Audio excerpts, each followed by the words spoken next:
Dice que se conecta. Sí, Yuribek.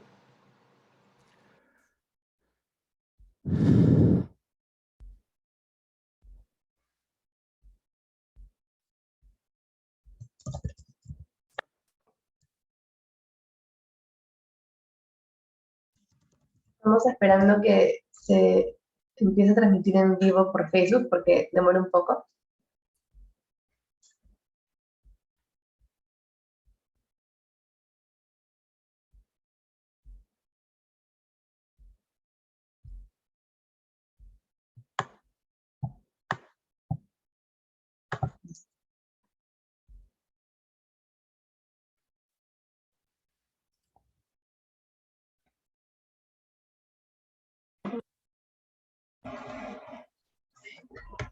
Buenas tardes a todos y todas a la 12ª sesión del Seminario de Derecho Civil Manuel de la Puente y Lavalle que promueve Latin American International Arbitration y la firma Carlos Soto y Asociados, Perú, España. El Seminario de Derecho Civil es un espacio para el diálogo y debate que congrega a profesores de Derecho Civil con la finalidad de abordar diferentes temas relacionados a Derecho Civil de manera general.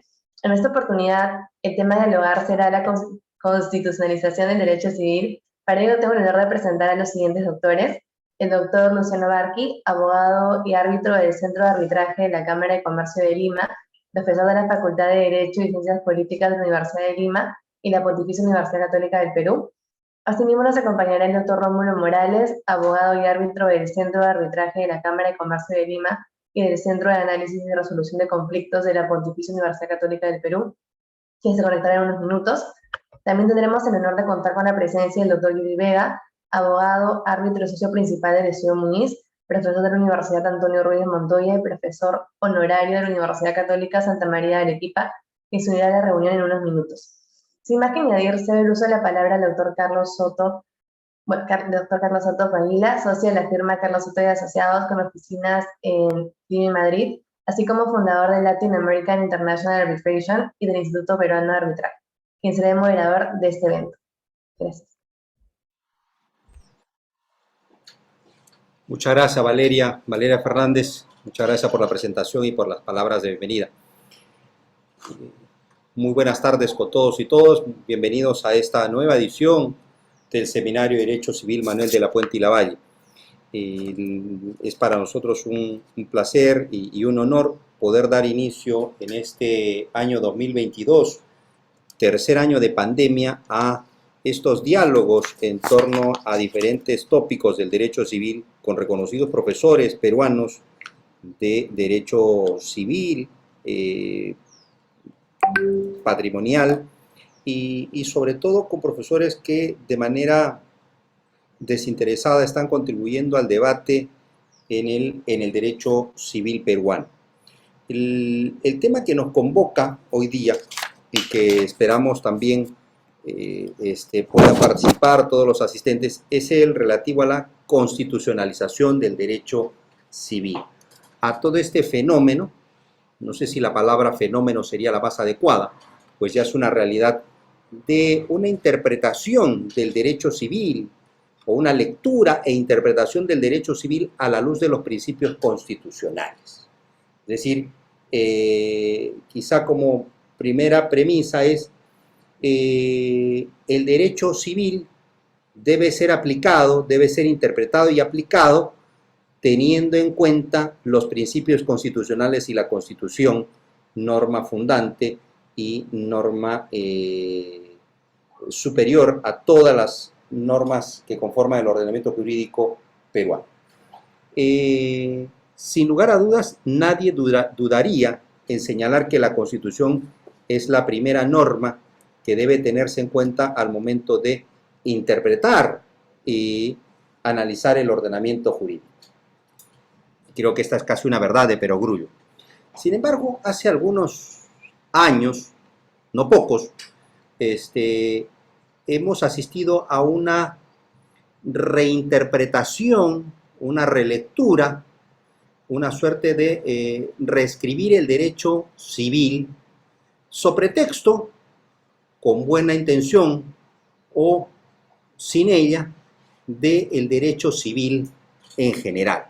Y entonces, cuando se tiene enfrente algún caso donde se debe aplicar, interpretar una norma de derecho civil o alguna institución de derecho civil, no faltan voces que acuden a principios constitucionales, a la Constitución en sí misma, alegando que debe primar la Constitución sobre esa norma de derecho civil, sobre esa figura de derecho civil.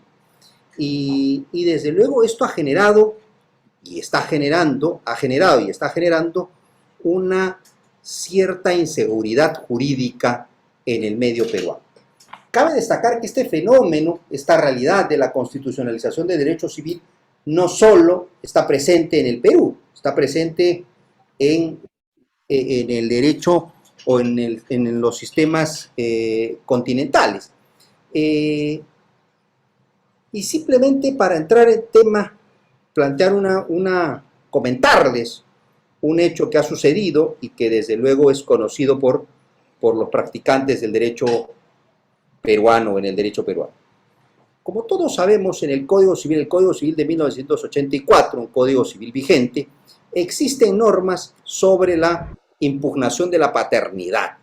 Y nos guste o no nos guste, hay normas vigentes que establecen plazos, para impugnar la paternidad. Y estos plazos son plazos de caducidad y son 90 días si la memoria no me traiciona. Y pasados esos 90 días, desde luego, ese derecho a impugnar ha caducado. Y sabemos todos, por definición, que la caducidad produce la extinción del derecho y la extinción de la acción, con lo cual no ha lugar a iniciar ningún proceso de ningún tipo para impugnar la paternidad. Pero lo que ha sucedido en el medio peruano es que se han presentado casos de impugnación de paternidad fuera de ese plazo, fuera de los 90 días, plazo de caducidad fulminante. Y la Corte Suprema, las diferentes instancias judiciales han señalado, palabras más, palabras menos, que ese plazo de caducidad no debe aplicarse, que ese plazo de caducidad no se aplica porque por encima de ese plazo de caducidad, norma vigente en el Código Civil, hay principios constitucionales, está la Constitución. Y no solo la Constitución, sino hay normas supraconstitucionales, como por ejemplo el interés superior del niño, el derecho del niño de conocer a sus padres, el derecho a la identidad del niño. Entonces, todos estos derechos fundamentales prevalecen sobre cualquier norma de derecho civil que es inferior. Y entonces, de manera probablemente con muy buena intención y sobre la base de querer hacer justicia, se han dejado de lado normas vigentes, normas contenidas en el Código Civil. Esta realidad, porque ya no es una especulación, esta realidad también se viene presentando en otros ámbitos del derecho civil patrimonial. Entonces, como sabemos, en materia de derecho, en el ámbito del derecho civil patrimonial, frente al incumplimiento contractual, hay remedios previstos en el Código Civil y también previstos en el derecho civil, entendiendo el derecho civil no como sinónimo del Código Civil, sino como un área del derecho que contempla, desde luego, a instituciones jurídicas de naturaleza civil o derecho común. Y entonces, se ha alegado, algunas veces con éxito, otras sin éxito, que por encima de esos remedios están derechos fundamentales, derechos constitucionales que deben prevalecer o que en todo caso deben ser tomados en cuenta y dejar de lado estos remedios de incumplimiento contractual. Entonces, con lo cual surge hoy día la pregunta del tema de debate para nuestros invitados es ¿hasta qué punto la Constitución, acudir a la Constitución, a los principios constitucionales, puede conllevar a una inaplicación o simplemente a una suerte de inseguridad jurídica en el ámbito del derecho civil? Creo que eso es un tema no solo desde el ámbito práctico, sino además filosófico, y por ello, esta tarde nos acompaña el profesor Luciano Barqui Velochaga y el profesor Rómulo Morales dos profesores reconocidos en el medio peruano, miembros del Seminario de Derecho Civil, con quienes dialogaremos sobre esta temática de la constitucionalización del derecho civil, y en qué medida de repente esto es una utopía o más allá de repente es una moda que pasará pronto y en unos años no estaremos ya refiriéndonos a la constitucionalización del derecho civil. Entonces, comenzaría con el profesor Luciano Barqui. Luciano, buenos días, buenas tardes, bienvenido al Seminario de Derecho Civil.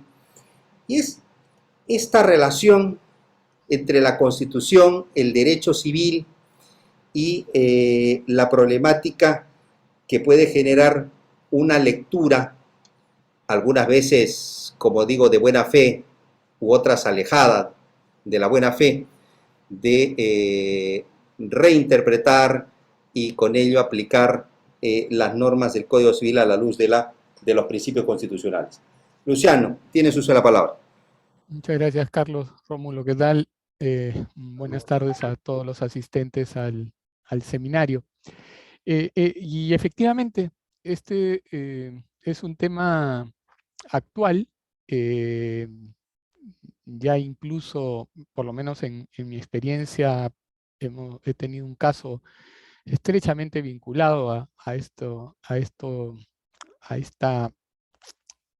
invasión, digamos así, o esta interpretación invasiva de esta aplicación invasiva de las normas de la Constitución. Yo diría que hay dos situaciones o dos aspectos en los cuales se produce esta llamada constitucionalización del derecho, del ordenamiento jurídico en realidad, porque no es un problema exclusivo del derecho civil. Nos ocuparemos hoy día del derecho civil en honor a Manuel de la Puente, que es un civilista, ¿no es cierto? Entonces nosotros somos unos civilistas que vamos a hablar del tema vinculado al tema civil. Y estos dos aspectos están relacionados, primero uno, con la eficacia horizontal de los derechos fundamentales. Normalmente en el caso de los derechos fundamentales, lo que tradicionalmente se ha visto una eficacia vertical, ¿no es cierto? Es decir, el poder del Estado respecto de los ciudadanos. En la eficacia horizontal es entre privados, ¿no es cierto? Son los derechos fundamentales en las relaciones entre privados. Y esto tiene un pequeño problema que hay que resolver en esta cuestión. ¿Y es cuál?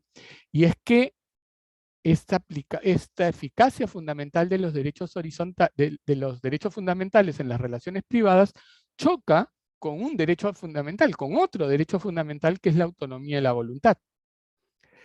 Y entonces la discusión doctrinaria es cómo hacemos para que esta eficacia horizontal de los derechos fundamentales no choque con la autonomía privada.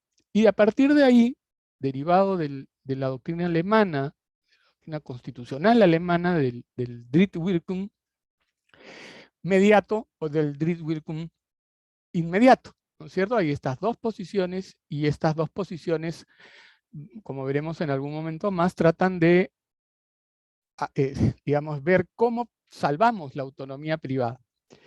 Y el otro aspecto en el cual se manifiesta la constitucionalización del ordenamiento jurídico, para utilizar la expresión de Guastini, tiene que ver precisamente con la aplicación de la Constitución en la solución de estos problemas que se pueden suscitar.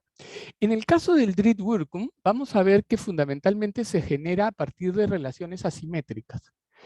En el caso de la constitucionalización del ordenamiento jurídico, yo creo que el criterio es un poco más amplio, porque no se restringe a relaciones asimétricas. Se aplica a cualquier supuesto, a cualquier tipo de relación. Y el problema fundamental que se produce con la aplicación de la Constitución y que mencionaba Carlos hace un momento, está en lo que Humberto Eco hablaba sobre la sobreinterpretación. Es decir, el peligro de sobreinterpretar. ¿Y qué cosa era la sobreinterpretación para Humberto Eco? Era la manipulación del texto para lograr el resultado perseguido. ¿sí? Humberto Eco, para explicar esta idea de sobreinterpretación, se refería a un autor italiano, que es Gabriele Rossetti, que escribe sobre la Divina Comedia. Y entonces Rossetti, no tiene nada que ver con derecho, por si acaso, ¿no es cierto?, lee la Divina Comedia tomando en consideración algo que él ya tenía en la cabeza. Él quería demostrar que Dante, ¿sí?, era un Rosacruz. Y entonces, cuando lee la Divina Comedia, ¿no?, interpreta la Divina Comedia buscando elementos que le permitan afirmar que Dante era Rosacruz, ¿sí? Es decir, partía de un objetivo y la interpretación del texto estaba dirigida a llegar al objetivo que él había planteado. Y eso Humberto Eco lo llama sobreinterpretación. Y ese es un riesgo que va a aparecer con el tema de la constitucionalización. ¿Por qué razón? Porque la idea de la constitucionalización a través del derecho privado se va a realizar a través de darle contenido a los conceptos indeterminados, que seguramente Rómulo luego nos comentará sobre el tema de la buena fe y etcétera. Es decir, utilizamos los conceptos indeterminados, buena fe, orden público, buenas costumbres, para darle el contenido a través de la Constitución. Y entonces ahí es donde aparece el riesgo de la sobreinterpretación, ¿sí? Sobreinterpretar, manipular el texto para darle el significado que nosotros queremos darle, ¿sí? Es decir, leemos el texto bajo un objetivo claro, ¿no? No vamos a entrar en el tema porque no es parte de la temática del día de hoy, pero que tiene que ver con la sobreinterpretación, es probablemente lo que ocurre con la famosa, la negativa tácita, ¿no es cierto?, de confianza. Eso es propiamente un supuesto de sobreinterpretación, porque manipulo el texto constitucional para lograr un objetivo. Yo quiero lograr que se considere que no hubo una negativa, y entonces manipulo el texto para darle un sentido y llegar a ese objetivo. Ese es sobreinterpretar el texto. Y ese es un riesgo que existe justamente a través de los conceptos indeterminados. A mí particularmente me preocupan, porque la idea del concepto indeterminado, de los conceptos indeterminados o de las cláusulas generales, como le queramos llamar, en realidad tienen una cierta lógica. Y es que, digo yo, es como más o menos el elipsis de la juventud, ¿no es cierto? Si yo defino el concepto en un tiempo determinado se desactualiza. Cuando lo dejo indeterminado, confiero al juez la posibilidad de irle dando contenido y de irlo actualizando con el tiempo. Y la verdad que yo ahora ando un poco preocupado, porque en Europa probablemente la calidad de los jueces permitirá que ese cometido se cumpla de alguna manera, de una manera razonable. Pero nuestra jurisprudencia, en realidad, no basta con revisarla simplemente para darse cuenta que no cumple el cometido.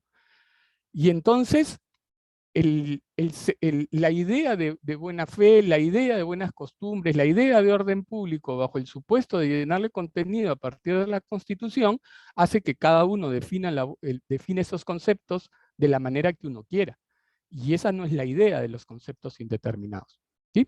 Entonces, creo que el fenómeno de la constitucionalización del derecho privado se produce en estas dos vías.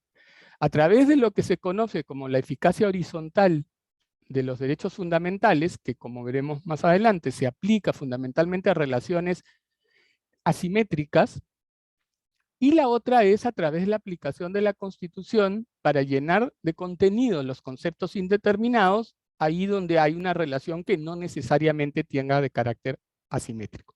Entonces, estos son los dos aspectos que creo comprenden el tema de la constitucionalización del derecho, del ordenamiento jurídico, y que seguramente vamos a ir luego conversando de cada uno de ellos durante la tarde. ¿Sí? Muchas gracias, Carlos.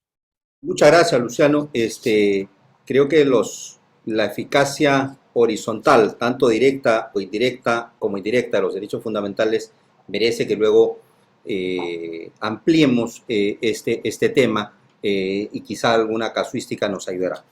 Pero mientras damos ahora la bienvenida al profesor Rómulo Morales. Rómulo, muy buenas tardes, bienvenido al Seminario de Derecho Civil. Cuando hablamos de la constitucionalización del derecho civil o el control constitucional que se debe hacer del derecho civil, estamos hablando de que se produce con ello un derecho constitucional civil o un derecho civil constitucional, o ni uno ni otro concepto o categoría jurídica. Rómulo, adelante. Muchas gracias, Carlos. Muchas gracias, Luciano. Gracias por la invitación a este evento muy importante sobre la constitucionalización del derecho civil. Que hay que decirlo, ¿no? En el Perú no ha habido, ¿no?, quizás un desarrollo no tan amplio, ¿no?, como lo ha habido en otros países, sobre todo latinoamericanos, ¿no?, como Brasil y otros países, ¿no? Justamente, ¿no?, el año pasado se publicó un libro del profesor Pietro Perlinghieri sobre un libro que publicó últimamente sobre las etapas del derecho civil, ¿no? Es un libro. ¿Y por qué menciono a Pietro Perlinghieri? Porque él escribió un libro muy importante y que luego lo ha reeditado sobre el derecho constitucional civil, ¿no? Bueno, que lo ha reeditado nuevamente en el 2020, ¿no? El derecho civil en la legalidad constitucional según el sistema ítalo-europeo de las fuentes, la cuarta edición, ¿no? Y justamente esa obra, ¿no?, de Pietro Perlinghieri ha tenido un impacto en Sudamérica, sobre todo en Brasil, ¿no? Es en Brasil donde se ha más discutido si hay un derecho civil constitucional o un derecho constitucional civil. Aquí voy a poner en pantalla un libro de una profesora venezolana que ha fallecido lamentablemente el año pasado, pero es una profesora muy importante, ¿no?, en el derecho latinoamericano. Quizás no muy conocida en el Perú, pero conocida en toda Sudamérica, la profesora María Candelaria Domínguez Guillén, ¿no?, que tiene un libro publicado en el 2018 sobre derecho civil constitucional, ¿no?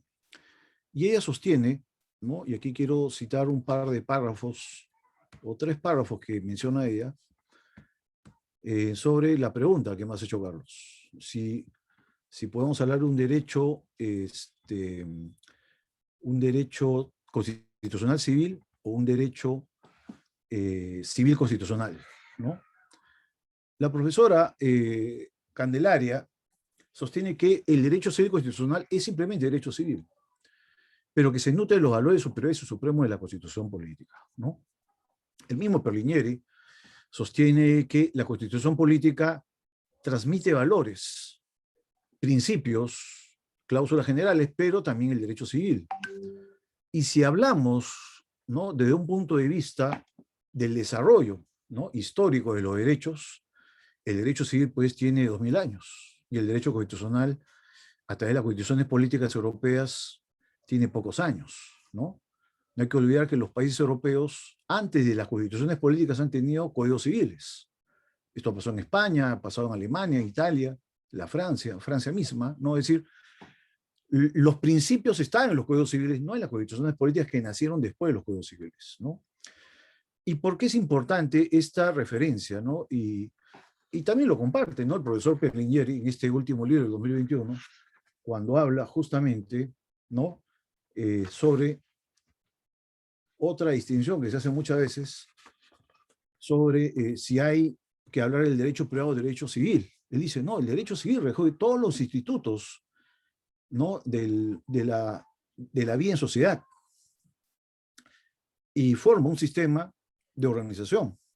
Y que además, dice Perlinghieri, este derecho civil toma en cuenta las razones didácticas y de especialización profesional. Uno de los cursos que se dicta en Europa y también en algunos países sudamericanos es el curso de Institución de Derecho Civil, ¿no? Y este curso transmite, dice Perlinghieri, las nociones fundamentales de cada sector de la vida humana. Y en segundo lugar, las instituciones, este curso de Derecho Civil, que no es otra cosa que Derecho Civil Constitucional, constituye un momento integrativo y de especialidad, ¿no? Y que sirve para darle sustento a las demás disciplinas del derecho. Entonces, lo que se enseña en los primeros cursos de institución de derecho privado en Europa y en Sudamérica es una sistemática, dice Perlingieri, inspirada en determinados valores. No hay que olvidar que si hablamos de principios de derecho civil, el principio de responsabilidad, ¿dónde nace? Nace el derecho civil, ¿no? El principio de autonomía privada nace en el derecho civil.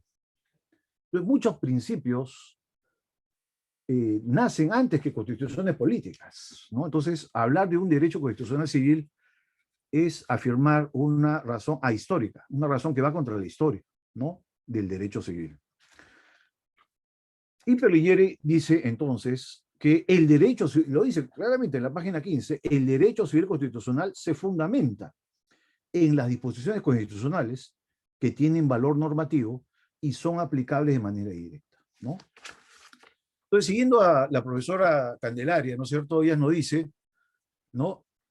El derecho civil o el derecho privado ha de orientar, dice, la interpretación de sus normas por la senda que guíe la Carta Fundamental.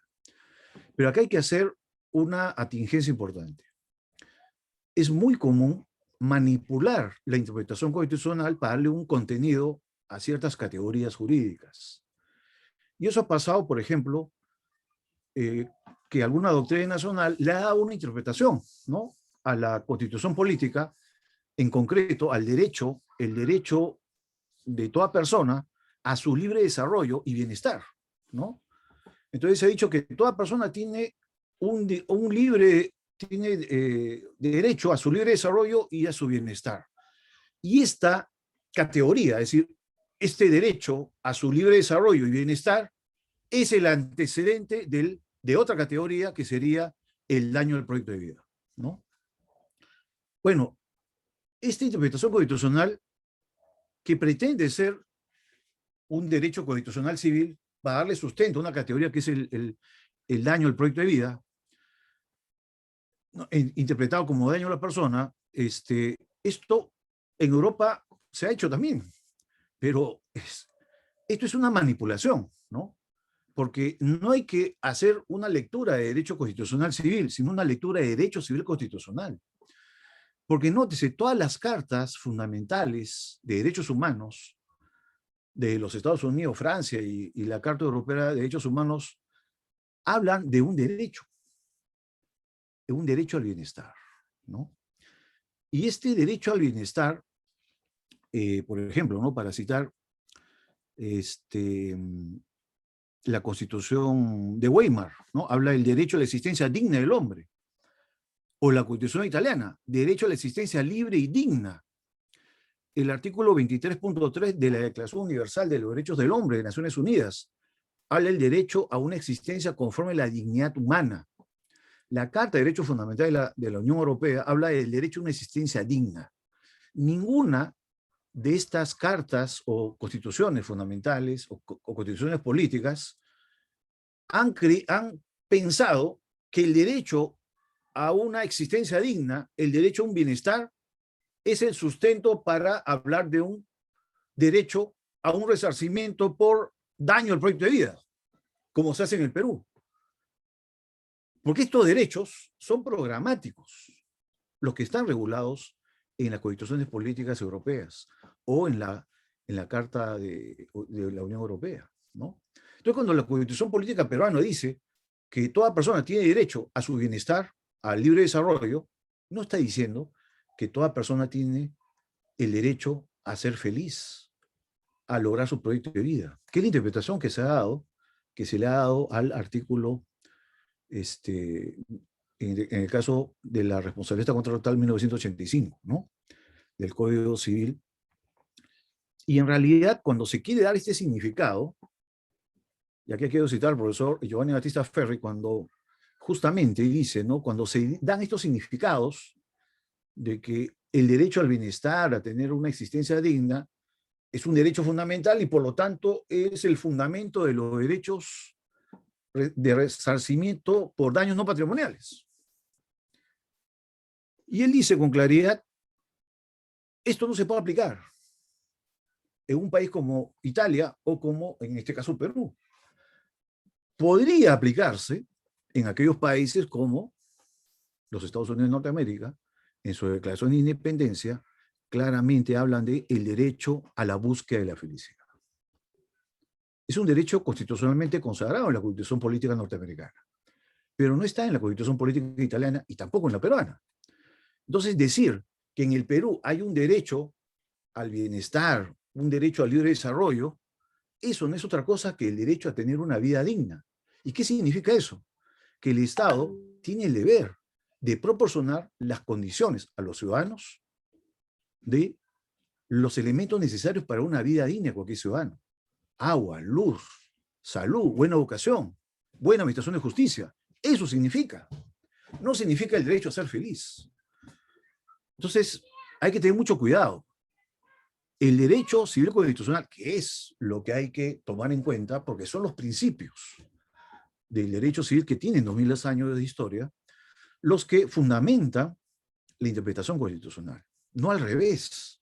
No se puede pretender interpretar constitucionalmente, ¿no?, alguna disposición normativa de la Constitución Política y decir, bueno, esta es la interpretación constitucional y por lo tanto las normas del derecho civil deben ser interpretadas de esa manera. Pero eso es lo que se hace en el Perú de manera errónea. Entonces hay que tener cuidado, ¿no? Hay que tener cuidado de hacer estas aplicaciones indebidas.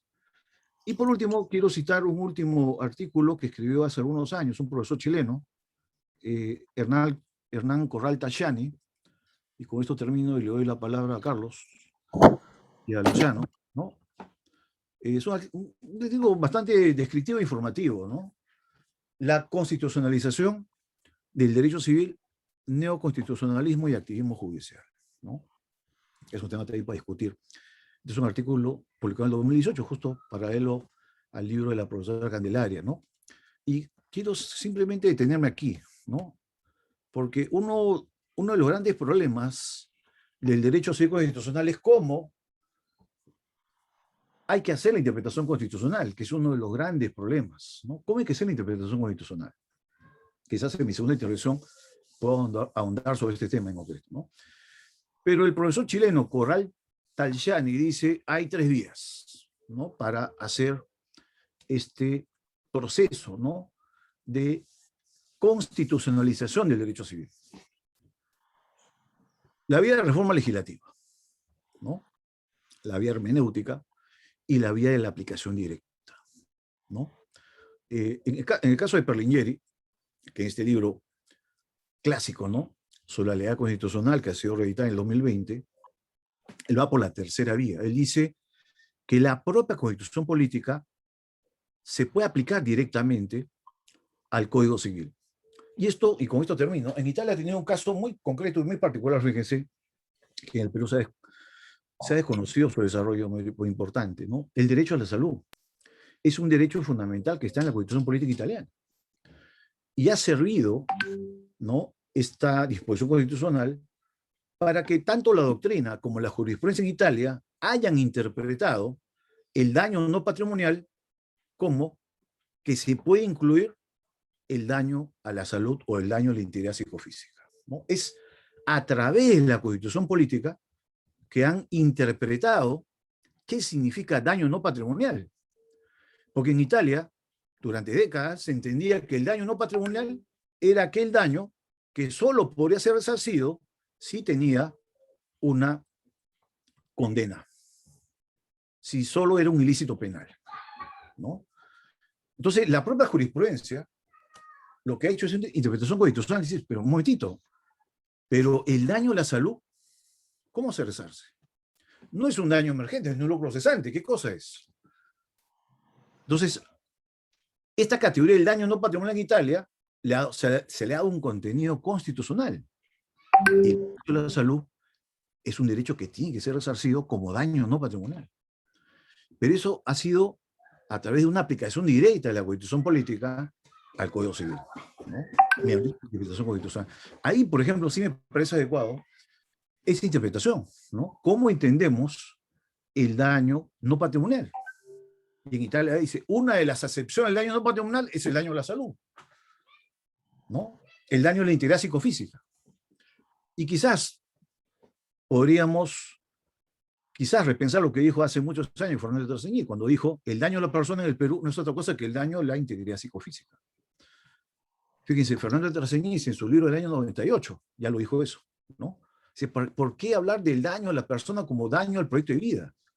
Si el daño a la persona no es otra cosa que el daño a la integridad psicofísica, ¿no? Ahora, de manera implícita, el profesor Fernando Terceñiz, en su famosa obra de la responsabilidad contractual, le dio una interpretación constitucional, porque la salud es un derecho fundamental, en el Perú también como en Italia, ¿no? Entonces, ahí sí, fíjense cómo juega un rol fundamental el derecho civil constitucional, tomando en cuenta la categoría del derecho a la salud, que es una categoría civilística, que está en la Constitución política peruana y la italiana, y puede permitir, ¿no es cierto?, darle una mejor aplicabilidad, ¿no es cierto?, y una mayor razón de ser de esta disciplina denominada Derecho Civil Constitucional. Gracias. Muchas gracias, Rómulo, y creo que además nos has traído fuentes doctrinarias importantes a tener en cuenta. Un tema además que no es novedoso, sino ya, y que es importante, que no es un tema teórico, dogmático, por decirlo, un tema que está teniendo aplicación práctica, que podemos estar de acuerdo o en desacuerdo, pero que ya está generando una aplicación práctica. Y creo que es el tema que me gustaría ahora conversar primero con Luciano y luego Rómulo, es en qué medida, digamos, es posible hacer una adecuada, o mejor dicho, en qué medida el derecho civil debe ser aplicado a la luz del derecho constitucional sin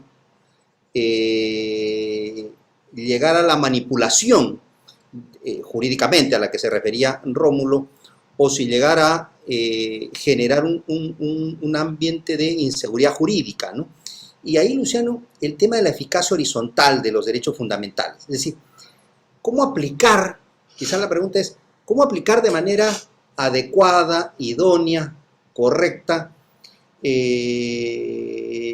la Constitución y los principios constitucionales al derecho civil? Y de repente la pregunta, además, completarla, ¿y cuándo no es adecuado? ¿Y cuándo estamos frente a un pretexto o una manipulación de que los abogados en eso somos campeones para poder no solo sobreinterpretar, yo diría acá más todavía resobreinterpretar? Es decir, somos en eso artistas, y no faltará quien siga reinterpretando esto. Adelante, Luciano. Sí, a ver, quisiera partir de algo que señaló Rómulo y ir, digamos, para empalmar y responder la pregunta. Rómulo citaba a Corral Talchani y citaba que establecía estas tres vías, ¿no? Que es, digamos, de alguna manera lo que el conocido como la doctrina del Drittwirkung alemán, que es, digamos, la base de toda esta discusión, y que implica precisamente este tema de la eficacia horizontal la eficacia horizontal de los derechos fundamentales. Y como comentaba aquí, se derivan dos posiciones, dos teorías. Una, la del Drittwirkung directa, que establece que en la relación entre privados, un privado puede violar un derecho fundamental del otro, ¿sí? Ese es el Drittwirkung directo, ¿sí? Que es lo que señalaba, una de las vías que señalaba Rómulo. Y la otra figura es la del Drittwirkung indirecto o mediato. El Drittwirkung indirecto o mediato no es el privado el que viola el derecho fundamental del otro, sino que es a través, por eso mediato, a través del legislador o a través del juez o del árbitro en el caso del proceso arbitral. Es decir, no es el privado en la relación entre privados, uno de los privados el que viola el derecho fundamental, sino es que es el juez o el legislador. ¿De qué manera el legislador? Cuando la norma, pensemos en la del Código Civil, no está sujeta a la constitución. Es decir, hay dentro de nuestra famosa pirámide, ¿no es cierto?, la norma del legislador viola un derecho constitucional, ¿no? No regula de manera adecuada, de alguna manera, por decirlo de alguna manera, violando los derechos fundamentales. Esa es la norma del Código Civil, ¿no es cierto? Entonces, obviamente, ¿cómo se resuelve el problema? A través de la modificación legislativa, ¿no es cierto? O de una interpretación que le dé contenido constitucional a la norma. Y la otra, y la otra forma, digamos, o el otro medio a través del cual se viola el derecho fundamental es a través del juez o del árbitro.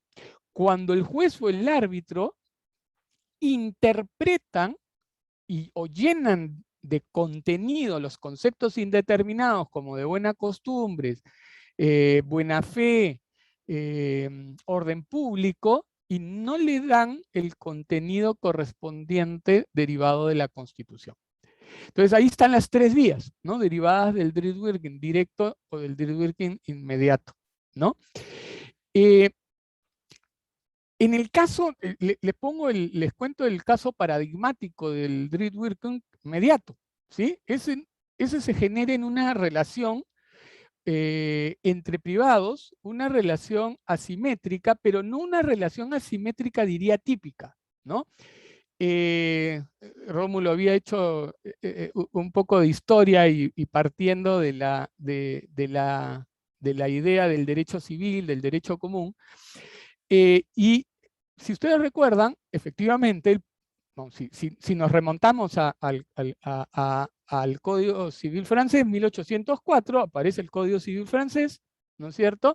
Relación entre privados, pero era la única relación existente, ¿sí? Poco tiempo después, si no me equivoco, 5 o 3 años, algo así, sale el Código de Comercio y aparece una relación entre comerciantes, ¿no?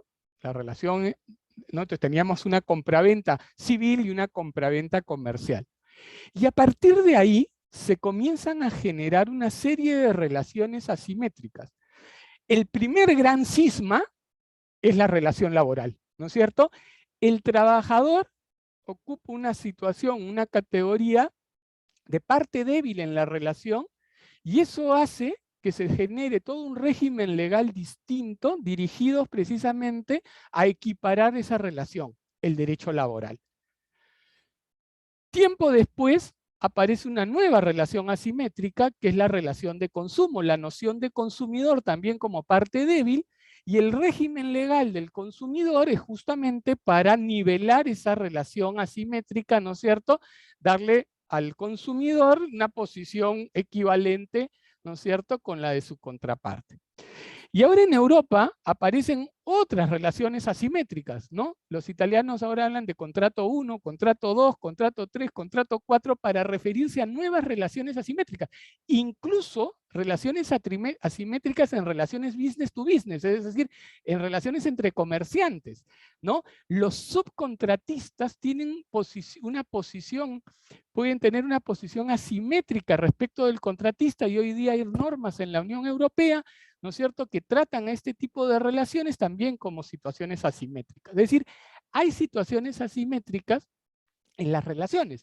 El Código Civil parte de la idea que todos están en la misma situación, ¿no es cierto? En el Drittwirkung, el paradigma del Drittwirkung que surge en el alemán es en una relación bien particular. Es una hija que es fiadora de su padre, ¿sí? En esa época, de acuerdo a lo que he podido revisar, era muy común en Alemania que los bancos pidieran como garantes a las hijas, a los hijos o a las esposas. La sensación que tengo es que aparentemente para el alemán deudor, ¿no es cierto?, tenía un mayor peso, digamos, saber que su hija o su esposa eran los garantes, ¿no es cierto?, que fuera un tercero. Y entonces parece ser que los bancos tenían esa costumbre, ¿no?, de pedir la fianza de la hija o de la esposa. Porque hay varios casos que hablan de la esposa, otros de las hijas. Este fue de la hija, ¿no? ¿Qué ocurrió? Que la hija pidió que se declare nulo su contrato, ¿no? ¿Por qué? porque consideraba que estaba en una situación de parte de...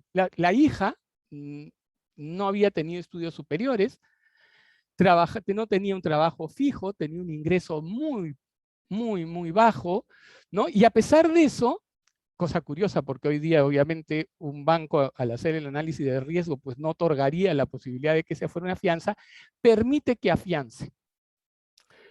Cuando la hija reclama ante los tribunales alemanes, en primera y en segunda instancia, hasta la Corte Suprema, la Corte Suprema rechaza la demanda porque considera que eres una persona mayor de edad y que estaba en condiciones de analizar el riesgo que implicaba ser fiador.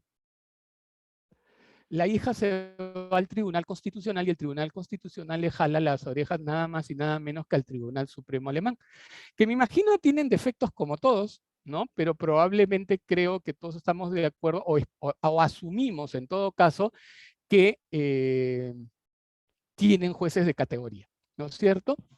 Le jala las orejas al Tribunal Constitucional y le dice, tú has violado, no dice que el banco ha violado el derecho fundamental, le dice al Tribunal Supremo Alemán, perdón, le dice, tú has violado el derecho fundamental, ¿no? Al no analizar la situación asimétrica que se había generado respecto de la hija y el banco.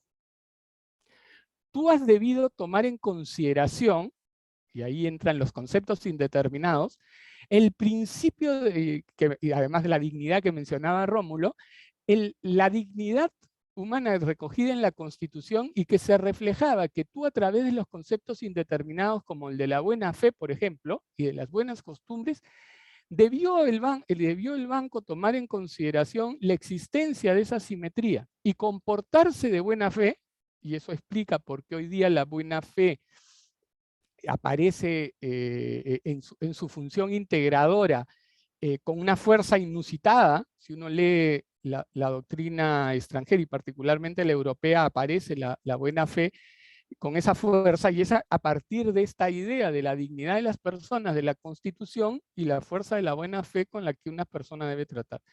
Y finalmente el Tribunal Constitucional consideró, y de ahí el Drieswirk inmediato, no dijo que el banco fuera el que violara el derecho fundamental, dijo que fue el Tribunal Constitucional al no tomar en consideración los conceptos indeterminados y con ello llenarle el contenido a partir de la Constitución. Y entonces viene lo que mencionaba hace un poco para responder tu pregunta.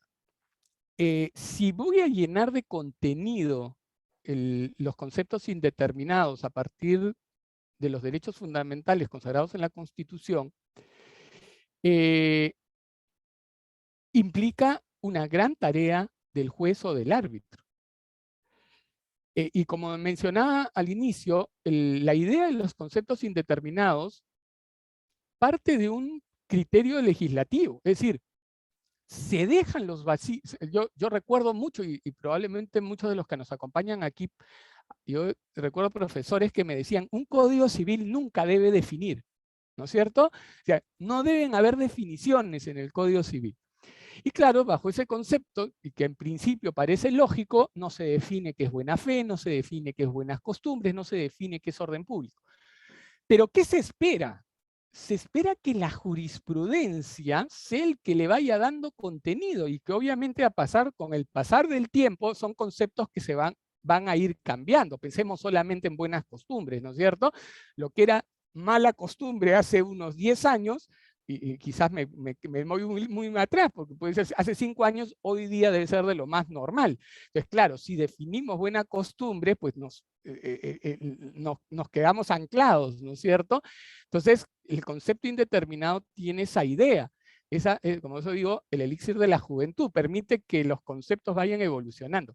Pero para eso se necesita que la jurisprudencia cumpla su función, que ese proceso hermenéutico sea adecuado.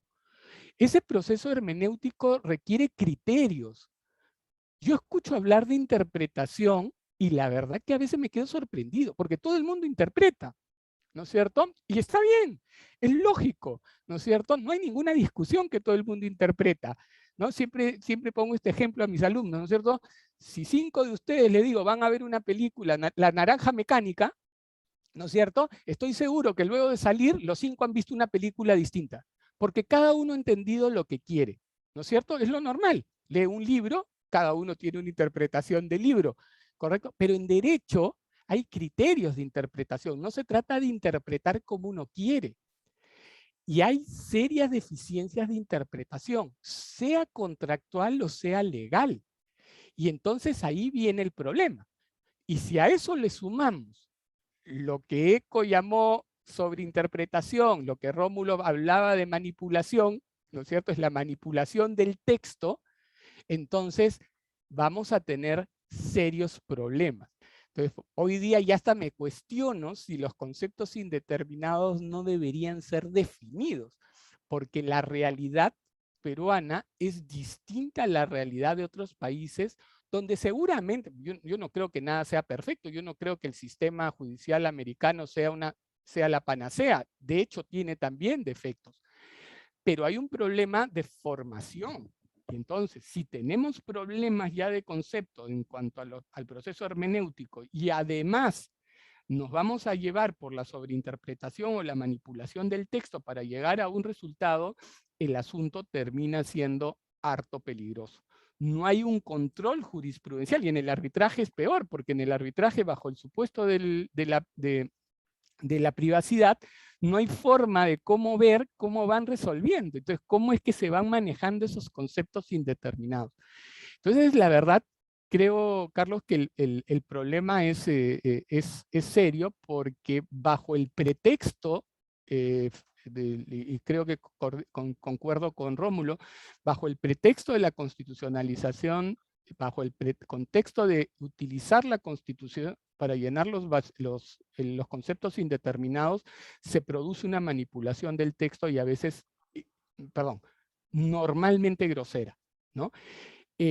Así que ahí hay un problema serio, creo, y que es de difícil control. En la jurisprudencia, bueno, uno lo puede ir verificando, pero por ejemplo en el arbitral no sabemos cómo es que se va resolviendo, entonces ni siquiera es que cuando es conocido, por lo menos la vergüenza pública, digamos, lo castiga, pero aquí no hay esa forma, ¿no?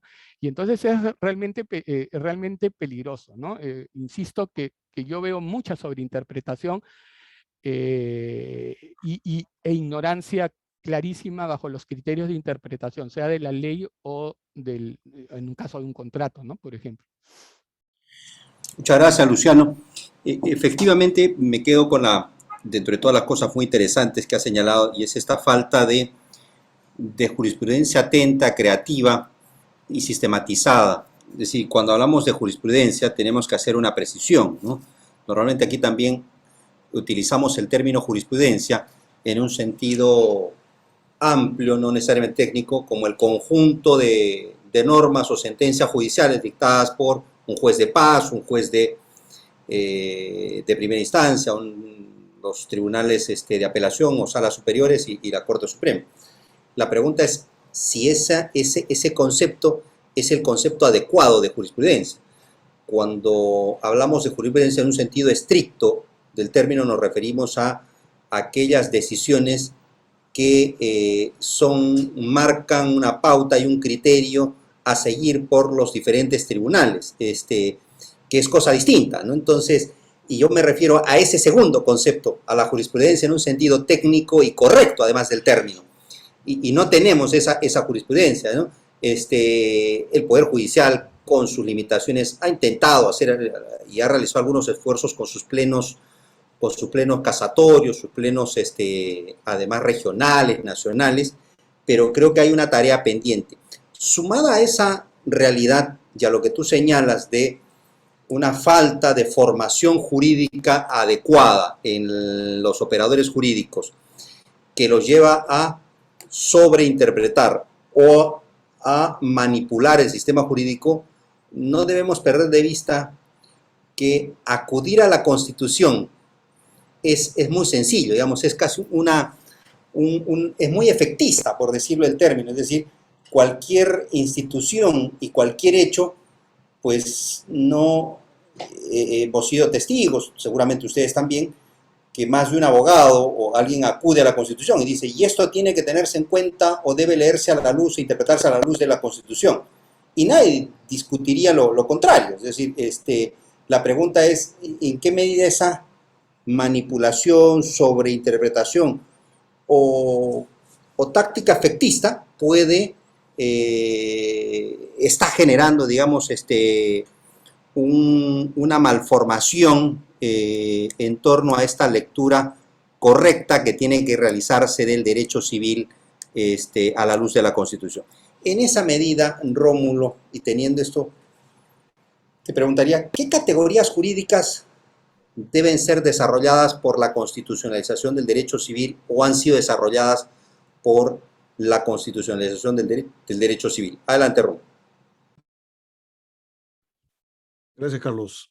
Bueno, un poco lo mencionó Luciano, ¿no? Creo que podría ser, y nuevamente, ¿no? Citando a la profesora Domínguez, María Candelaria Domínguez, voy a compartir pantalla un poco para poner un ejemplo, ¿no? De esta categoría, ¿no? O una de las categorías que podría ser aplicable, ¿no? En este caso. ¿Dónde está?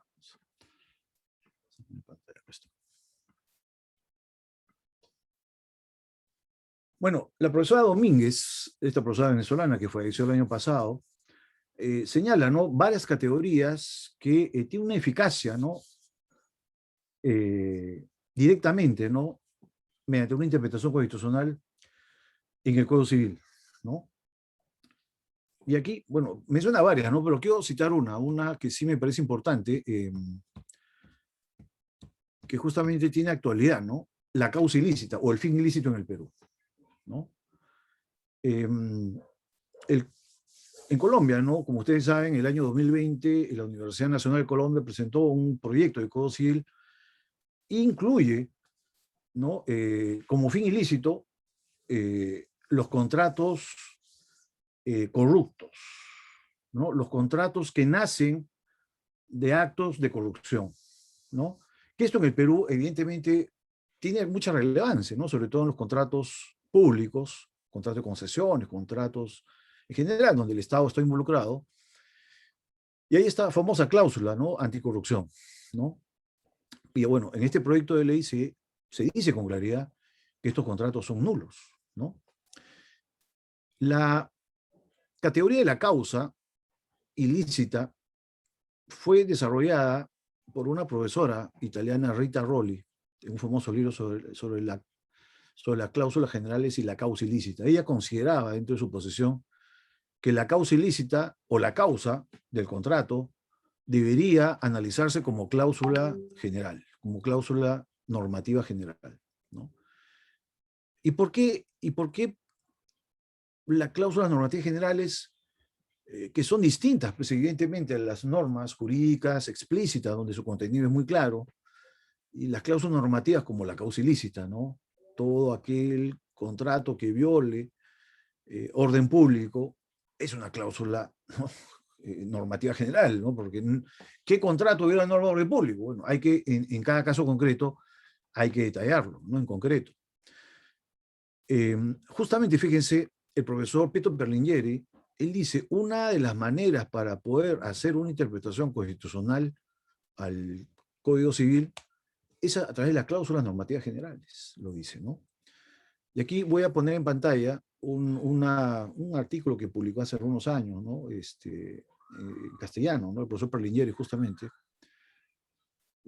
titulado Por un derecho civil constitucional español, ¿no? Por un derecho civil constitucional español. Pietro Perlinghieri. Y justamente, fíjense, sobre la causa ilícita, señala en la página 5, dice lo siguiente, ¿no? Dice, también la Constitución, bueno, nótese que Perlinghieri está hablando, ¿no? De la legalidad constitucional, que es la tesis que lo planteó, ¿no es cierto? Y que este libro, ¿no? El 2020 ha sido como una suerte de homenaje, ¿no? Porque creo, no, por lo menos no encuentro otra fuente de autoridad que no sea Perlinghieri, ¿no? Esta categoría de la legalidad constitucional la que nos ha transmitido. Y repito, en el Perú muy poco se conoce, porque evidentemente no se ha leído la obra, ¿no? Pero sí en Brasil pues evidentemente es un libro de lectura obligatoria. Bueno, pero ¿qué nos decía Perliñeri sobre la causa ilícita? Fíjense, como una categoría que permitiría una interpretación constitucional. Él dice, también la Constitución es una ley y puede concurrir a la integración de lo dispuesto por las partes del contrato. Análogamente, en relación con el artículo 275 del Código Civil Español, en este caso que habla de los contratos con causa ilícita, dice, es ilícita la causa cuando se opone a las leyes o a la moral. Se puede poner de relieve que la ilicitud de la causa negocial existe también para aquella causa que se opone a la Constitución y que constituye un instrumento entorpecedor que obstaculiza la relación de valores fundamentales presentes en aquella. La misma noción de ilicitud negocial, dice Perliñeri, de ilicitud de la causa, resulta completamente cambiada a la luz de esta nueva filosofía de la coexistencia que emerge a nivel constitucional. Evidentemente, hablar de la causa ilícita del contrato como aquella finalidad del contrato que contravenga la constitución política, evidentemente, le da un margen de interpretación bastante flexible, de acuerdo a los valores constitucionales, al intérprete, y no estar esclavizado en base a dos cláusulas normativas como la buena costumbre sobre el orden público, ¿no? ¿Qué más nos dice Perliñeri? Incluso, dice, el tema más técnico de todo el derecho civil, el derecho a las obligaciones, que parecería el más impermeable a la recepción de semejante influjo, sufre en este aspecto una mutación fundamental. Las cláusulas generales, dice Perliñeri, que caracterizan la conducta del deudor y del acreedor en su relación de cooperación, y sobre todo los principios de la buena fe y de la diligencia en el cumplimiento de la obligación, no pueden ya ser dotados de contenido a la luz de una concepción meramente productivista de las relaciones intersubjetivas patrimoniales, sino que deben asumir en la elaboración jurisprudencial y doctrinal contenidos diferentes más adecuados a los valores fundamentales del ordenamiento jurídico, ¿no? Eso es un poco, ¿no?, lo que el profesor Pietro Perliñeri busca, ¿no es cierto? O sea, él dice, ¿no?, ¿cuál es el medio, cuál es el instrumento que permitiría desarrollar la legalidad constitucional, que para todos sería el derecho civil constitucional? Las cláusulas normativas generales, ¿no?, como la causa ilícita. Ese podría ser un medio, ¿no? Es una propuesta, digo, ¿no? Es un tema que evidentemente merece una reflexión en nuestra doctrina nacional que no se ha hecho, ¿no? Lamentablemente no se ha hecho, porque en el Perú lo que ha preponderado ha sido un derecho constitucional civil, vaciando de contenido las categorías del derecho civil. Cuando es al revés, lo que se ha debido hacer es desarrollar un derecho constitucional civil para darle contenido a las categorías del derecho civil, como en este caso la causa ilícita. Muchas gracias, Rómulo. Creo que el tema merece tener algún debate sobre el tema. Y quizá ahora sea recurrir al Tribunal Constitucional, ¿no? A ver que nuestro máximo intérprete de la Constitución, el Contralor de la Constitución, ¿qué ha dicho al respecto? ¿Cómo se ha pronunciado? Y si hay alguna jurisprudencia. Luciano, no sé si nos puedes comentar tú sobre algún caso que conozcas del Tribunal Constitucional donde se ha analizado o donde el tribunal se haya pronunciado sobre el tema de la constitucionalización del derecho civil o el derecho privado, ¿no? Porque finalmente estamos hablando de dos conceptos o el derecho común, como antiguamente se denominaba. Adelante, Luciano. Sí, a ver, hay una sentencia del Tribunal Constitucional en la cual nos habla de la eficacia horizontal de los derechos fundamentales, y además donde hace la distinción entre la directa y la indirecta. Particularmente sí me genera una curiosidad porque lo que afirma es que ambas teorías son admisibles en nuestro ordenamiento, y eso sí me llama un poco la atención, porque en realidad son dos teorías que son contrapuestas, ¿no? Es cierto que, digamos, la teoría directa que tiene mucha gente, muchos autores que la atacan, digamos, hoy día trata de explicar mejor las cosas, pero en realidad son contrapuestas, ¿no? Entonces eso de que el ordenamiento jurídico admite las dos me llama la atención. De hecho, en el caso alemán, el Tribunal Constitucional alemán opta claramente por la mediata.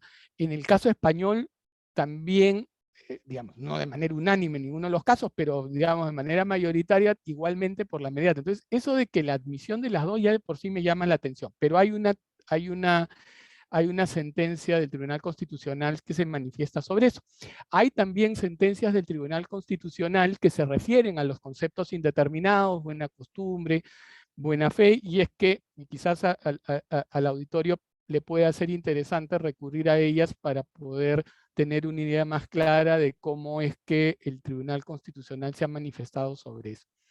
Pero, por ejemplo, hay algunos casos concretos donde el Tribunal Constitucional entra a tallar en relaciones entre privados. Y hay una que siempre me llamó la atención, que tiene que ver con la cláusula penal, ¿sí? El Tribunal Constitucional entra a discutir un tema entre privados, en donde, entre otras cosas, había una cláusula penal. Y el Tribunal Constitucional señaló, obviamente no unánimemente, pero en la mayoría se pronunció por considerar que la cláusula penal era excesiva. Entonces, claro, la gran pregunta es, oye, ¿qué hacía el Tribunal Constitucional pronunciándose respecto a la cláusula penal? ¿No es cierto? De un contrato, ¿no?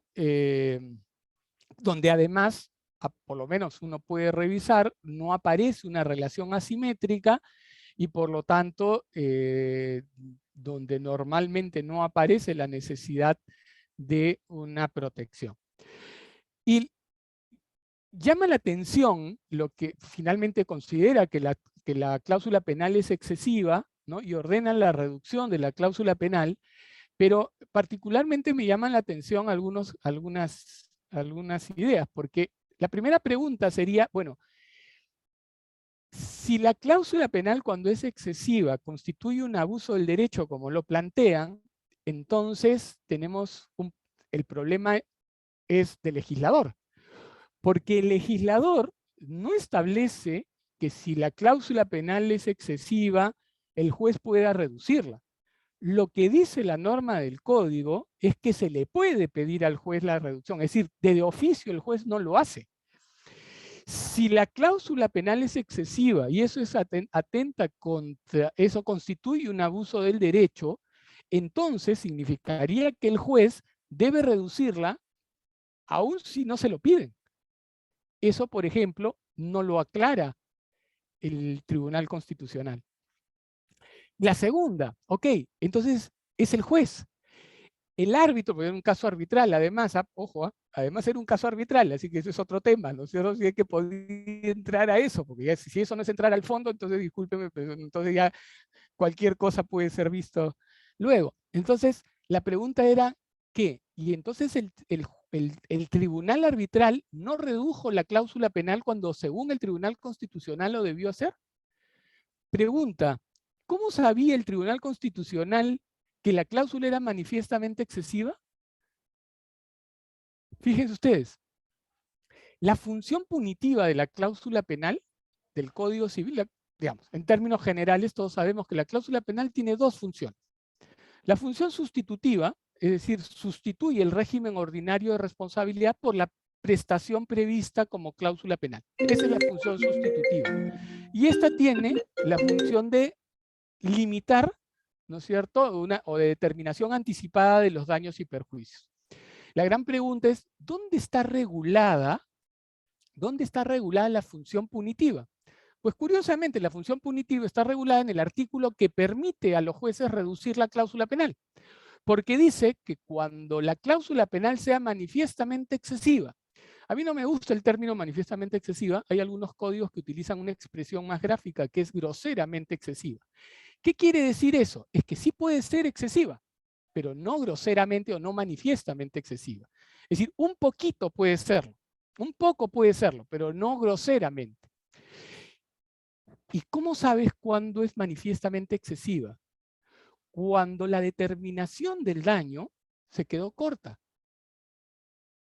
O mejor dicho, cuando la determinación del daño fue muy baja o muy alta respecto del daño realmente causado.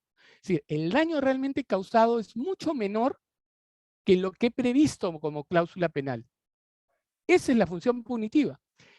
Y entonces, a priori, en principio, tú no puedes determinar si la cláusula es excesiva o no. No hay forma de hacerlo. Para determinar si la cláusula es excesiva o no, tengo que saber cuál es el daño sufrido para poder saber si me excedí o no me excedí. ¿Correcto? Y entonces la pregunta es, pero si en el Tribunal Constitucional no se actúan las pruebas, ¿cómo el Tribunal Constitucional llegó a la conclusión, ¿no?, que el daño real fue mucho menor a la cláusula penal establecida? Y ahí entonces podemos advertir desde mi punto de vista cómo a partir de una interpretación se manipula el texto. La idea era que le parecía muy alta. Al ojo. Sin poder determinar, cosa que sí pudo hacer el Tribunal Constitucional, perdón, el Tribunal Arbitral en ese caso, para determinar si efectivamente se excedía o no se excedía. Eso para mí es un claro ejemplo en manipulación del texto, ¿sí? Recurrir a la figura del abuso del derecho, ¿no?, para establecer que la cláusula era excesiva. Cuando nuevamente, entonces el problema fue, o es del legislador, porque entonces si es abusiva, los jueces o los árbitros deberían reducir la cláusula penal aun si no se lo piden, ¿no? Y en segundo lugar, analiza la interpretación del tribunal. ¿Por qué el tribunal llega a la conclusión que no es excesiva? Teniendo en consideración que ha tenido la valorización de la prueba de los daños que se han causado. Ese es el gran problema de la reducción. Porque para reducir la cláusula penal me tienes que demostrar que el daño real ha sido mucho menor. ¿Y cómo es que quien no ha sufrido el daño demuestra? Por eso es difícil, es complicado hacerlo. El Tribunal Constitucional aquí sobreinterpreta. Tenía la idea de que la cláusula era excesiva al ojo, desde que la miró. A veces se dice, por ejemplo, en contratación del Estado, que como la cláusula penal es tasada porque está en la ley, ¿sí?, entonces no puede ser excesiva. Error, pues. El problema no está ahí.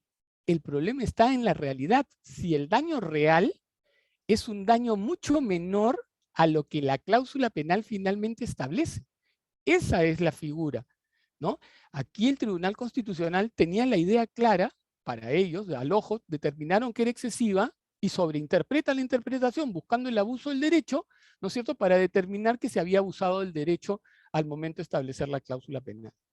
Entonces, esa sentencia del Tribunal Constitucional, que es en materia de derechos de relaciones entre privados con relación a la cláusula penal, para mí es un claro ejemplo que el Tribunal Constitucional no tiene claro cómo es que debe entrar en el análisis de una relación entre privados, que reitero, en ese caso en particular, ni siquiera era simétrica, ¿no? Entonces, podemos encontrar, y me refiero al tema de la relación contractual porque, claro, podríamos pensar que en el caso de un tema de familia hay una relación más bien vertical. Entonces, eso podríamos discutir si estamos en ese campo. Pero en el caso concreto del que les digo, eso era un tema de relaciones entre privados y que no era una relación asimétrica. Y sin embargo, el Tribunal Constitucional hace una interpretación bien particular del caso, recurriendo a la buena fe y al abuso del derecho, ¿sí? Entonces ahí podemos encontrar algunos casos particulares. Seguramente encontraremos también casos interesantes, pero ese es un caso que me llama siempre la atención porque sí creo que es un supuesto de sobreinterpretación. Muchas gracias, Luciano. Interesante el tema de cómo a ojo buen cubero se dice esto es, me parece abusivo. Rómulo, ¿tú nos puedes comentar de algún caso, pues, del TC o de la Corte Suprema donde se haya realizado esta constitucionalización del derecho civil o se haya recurrido a conceptos constitucionales para interpretar el derecho civil? Rómulo, adelante.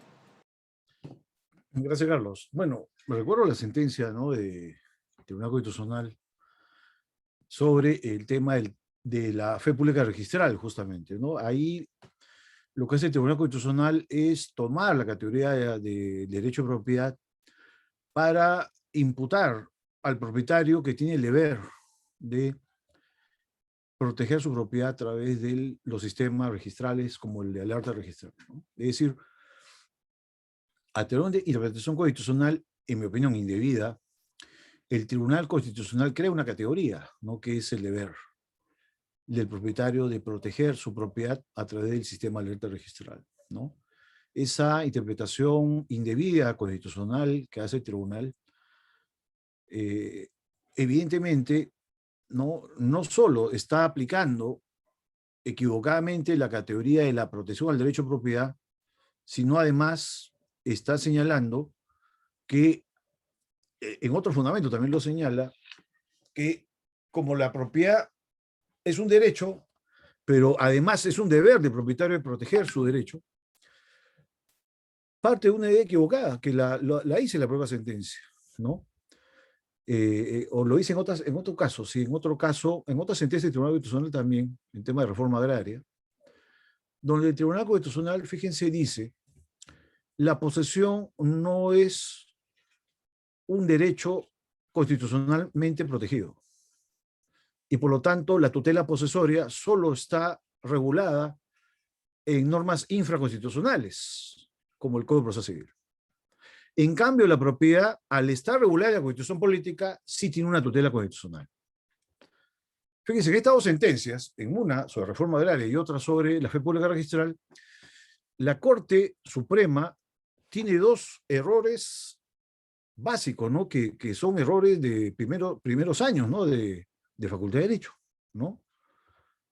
¿Cómo se puede crear un deber cuando no existe un deber de proteger, de que el propietario se proteja a través de alerta registral? O sea, ni en la Constitución Política ni en el Código Civil señala que el propietario tiene que proteger su propiedad a través de alerta registral, ¿no? Y tampoco decir que la posesión, al no tener una tutela constitucional, no es protegida por la Constitución Política. Es otro grave error que comete el Tribunal Constitucional, porque el fundamento del derecho a propiedad es la posesión.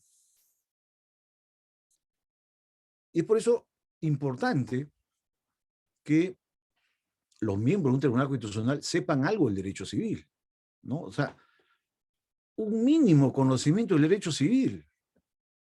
Si nuestro Código Civil peruano ha recogido la teoría de Yering, y la teoría de Yering nos dice que la propiedad, su fundamento es la posesión, ¿cómo podemos decir, como Tribunal Constitucional, que la posesión no tiene tutela constitucional? Porque expresamente no la regula. Este es volver atrás. Los derechos fundamentales, los derechos de la personal no tienen que ser explícitos en la Constitución Política. El hecho que no se diga expresamente en la Constitución Política que la posesión no tiene una tutela constitucional no significa que no debe ser protegida la situación posesoria, ¿no? Entonces, estas dos sentencias demuestran, ¿no?, una equivocación, ¿no?, de hacer, entre comillas, un ejercicio de un derecho constitucional civil, cuando en realidad lo que debieron hacer es derecho civil constitucional, ¿no? Aplicar la categoría del derecho civil de manera adecuada y correcta, ¿no? No crear, en el caso de la sentencia de fe pública registral, crear un deber en los propietarios como si el Tribunal Constitucional fuera un legislador positivo, ¿no? Salvo que haya cambiado la Constitución Política y no solo el Congreso sea el legislador positivo, sino también el Tribunal Constitucional. Hasta donde sabemos, el Tribunal Constitucional es un legislador negativo en acciones de inconstitucionalidad, ¿no es cierto? Y tampoco decir esa aberración, que como la posesión no tiene una tutela constitucional, no tiene que ser protegida. No, la Constitución Política no tiene por qué decirlo.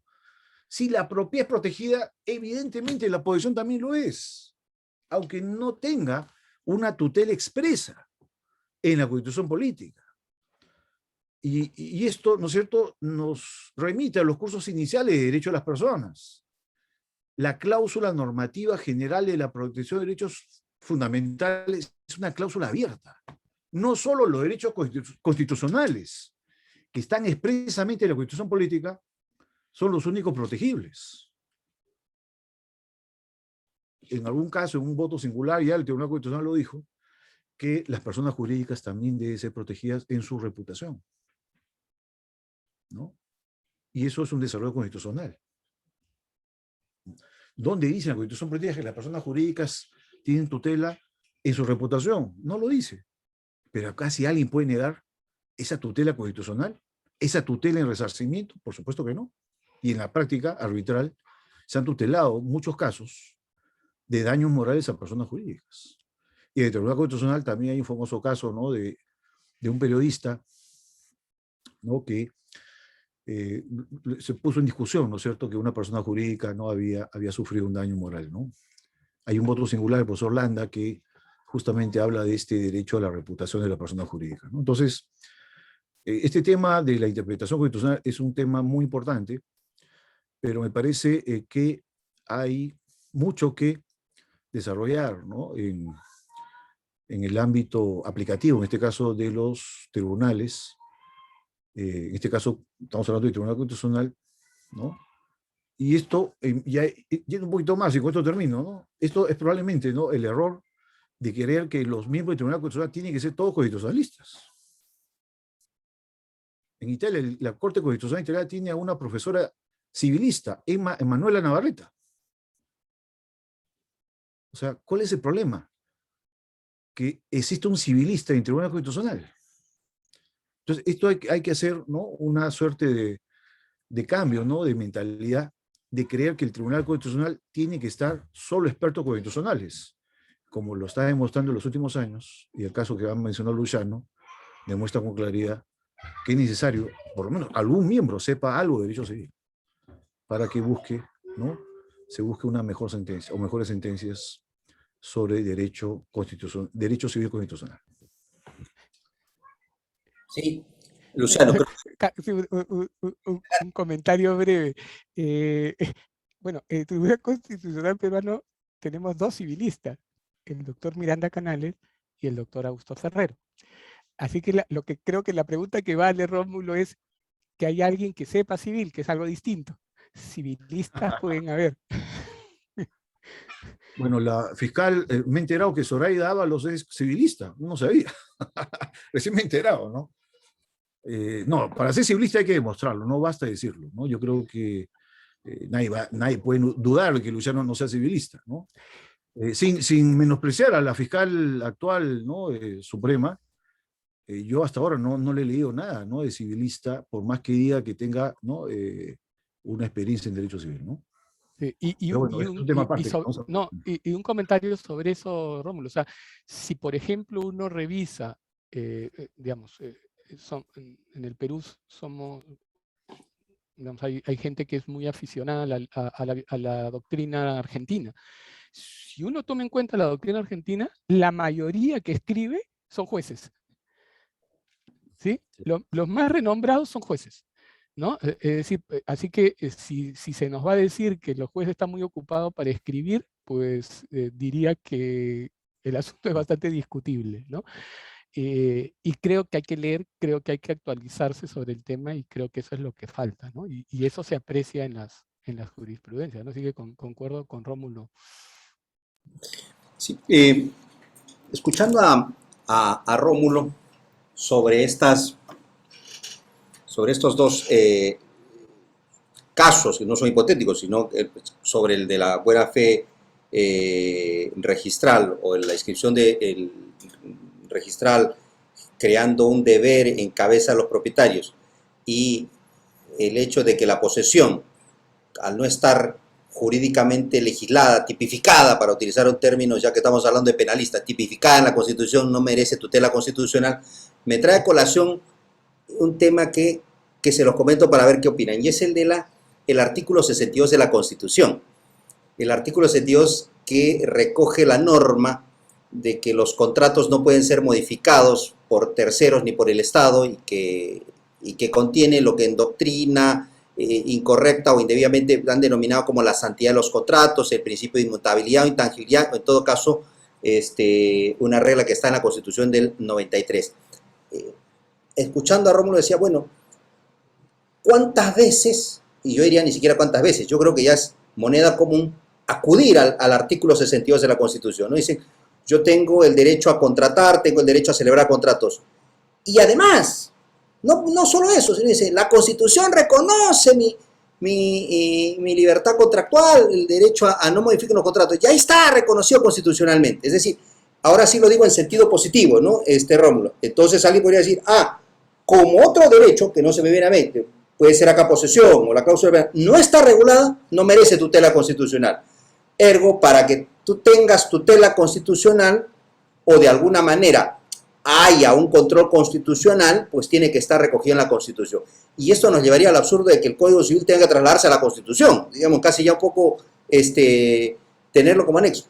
¿Qué opinión les merece esta alusión permanente al artículo 62 de la Constitución? ¿Es necesario que exista un artículo 62 en la Constitución para que las personas digan no puedes modificar mi contrato o es suficiente las normas del Código Civil? Luciano, ¿qué nos...? Sí, a ver, primero diría que en realidad la propia Constitución señala claramente que la lista, digamos, de derechos fundamentales no es una lista cerrada. Son los que están y otros más, ¿no? Eso es punto uno. Punto dos, efectivamente lo que puede ocurrir es una situación de conflictos entre dos derechos fundamentales, que es lo que puede ocurrir en una relación entre privados. Tengo por un lado la autonomía privada y por el otro lado el derecho fundamental que pudiera estarse violando. Y en ese caso, frente a ese conflicto, pues entraremos a un test de proporcionalidad para determinar el que prevalece. Ahora, nuevamente, el principio de libertad contractual, nuevamente, es un derecho fundamental y que puede estar taxativamente señalado como que no. Los derechos fundamentales, si bien es cierto, para no entrar en la discusión de la terminología, ¿no sé? Cuando yo estudiaba eran derechos humanos, después pasaron a ser derechos fundamentales, y una de las explicaciones de que son derechos fundamentales es precisamente que son derechos reconocidos en la Constitución, ¿no es cierto? Pero no tiene un carácter taxativo, de tal manera que pueden ser esos y otros más. En el caso, yo, digamos, tengo mi concepto que está como principio de la libertad como principio como un principio, el principio de la libertad contractual. Creo que desde el punto de vista del derecho civil es un principio. A partir de ese principio se derivan normas expresas y normas no expresas. Los principios del derecho generan esas normas. Y a partir de ahí podemos generar supuestos de interpretación civil, ¿no es cierto? Por ejemplo, en el caso de, en uno de los casos, un caso que tuve, que se discutía el tema básicamente de los derechos fundamentales, era sobre el tema del famoso contrato de arrendamiento y el plazo señalado en el contrato de arrendamiento de máximo de 10 años, ¿sí? Ese plazo máximo de 10 años, cosa curiosa, y además debo hacer acto de contrición, en la última comisión de reforma del código, digo en la última porque habrán muchas más, pero tuve la experiencia y como experiencia fue interesante. Obviamente nunca tuve esperanza de que saliera, pero como experiencia, como ejercicio, fue bien interesante. Pero en ese proyecto se plantea la derogación del plazo máximo del contrato de arrendamiento de 10 años, ¿sí? Y yo particularmente estoy de acuerdo que 10 puede ser muy poco, pero no estoy de acuerdo en la eliminación del plazo. ¿Y por qué razón? Porque creo que ahí sí entra a tallar el orden público. En ningún código civil el plazo del arrendamiento es libre. En el Código Civil italiano es de 30 años. ¿Y por qué? Porque eso va contra el principio de libertad contractual. Porque el derecho repugnan las relaciones perpetuas. Y por eso es que tiene un tope, ¿sí? Entonces, podremos ampliar el plazo, y en eso estaría de acuerdo, pero no en eliminar el plazo, porque entraríamos a un supuesto que desde mi punto de vista, y en todo caso, si voy a utilizar autoritas, por ejemplo, Galgano también reconoce que eso es una norma de orden público, ¿sí? De tal manera que a partir de los principios, como digo, se generan normas expresas. O sea, por ejemplo, la norma que dice que en un contrato a plazo indeterminado cualquiera de las partes le puede poner fin, esa regla tiene como fundamento el principio de libertad contractual. ¿Por qué cualquiera de las partes le puede poner fin? Porque las relaciones perpetuas son repugnantes para el derecho y por lo tanto cualquiera le puede poner fin. Y así como crea normas expresas, crea normas inexpresas, ¿no? Por ejemplo, hay toda una discusión si para resolver el contrato el incumplimiento debe ser grave o no, ¿sí? Algunos dicen que no, porque a diferencia de lo que ocurre con el Código Civil italiano, el Código Civil italiano sí lo dice, y en el Código Civil peruano no lo dice. Bueno, si nos vamos a poner a pensar en qué lo dice y en qué no lo dice, el Código Civil francés de 1804 tampoco decía que debía ser grave, pero toda la jurisprudencia francesa decía que tenía que ser grave. Y la explicación tenía además, porque en el Código Civil francés solo se puede resolver, en el texto original, solo se podía resolver judicialmente. Y la pregunta era ¿por qué? Porque el juez tenía que evaluar la gravedad del incumplimiento. ¿Por qué? Porque el principio de libertad contractual, el principio de vinculación del contrato dice que solamente el contrato puede ser terminado por mutuo acuerdo o por causas establecidas en la ley, ¿no es cierto? Y entonces, sobre esa base, ¿no? Solo puede ser resuelto por casos graves. Por lo tanto, la regla de que el incumplimiento debe ser grave se deriva del principio. El principio crea esa regla, no porque lo dice, porque reitero, el Código francés tampoco lo decía y nadie discutía que debía ser grave, ¿no? Lo que pasa es que los italianos, el caso de los italianos es bien curioso. Lo que pasa es que uno mira el Código Civil, la foto del Código Civil francés de 1804 y no toma en consideración las modificaciones posteriores. Lo que pasa es que los italianos fueron más moscas. Los italianos vieron las modificaciones del Código Civil francés y las incorporan en el Código de 1942, ¿no? Entonces, claro, aparecen como que fueron los primeros, pero ya la jurisprudencia francesa lo había hecho, ¿no es cierto? A lo que quiero llegar es que a través de la jurisprudencia y a través de la interpretación jurisprudencial, ahí apreciamos cómo, ¿no es cierto?, a partir de los principios se crean reglas. Entonces, creo que es, digamos, que podría estar o no estar el principio de libertad contractual y de por sí sería un derecho fundamental a pesar de que no fuera nombrado, ¿no? Lo que creo es que a veces digamos, se exagera con el tema del principio de la no modificación. Yo tengo una interpretación particular con el tema de la no modificación.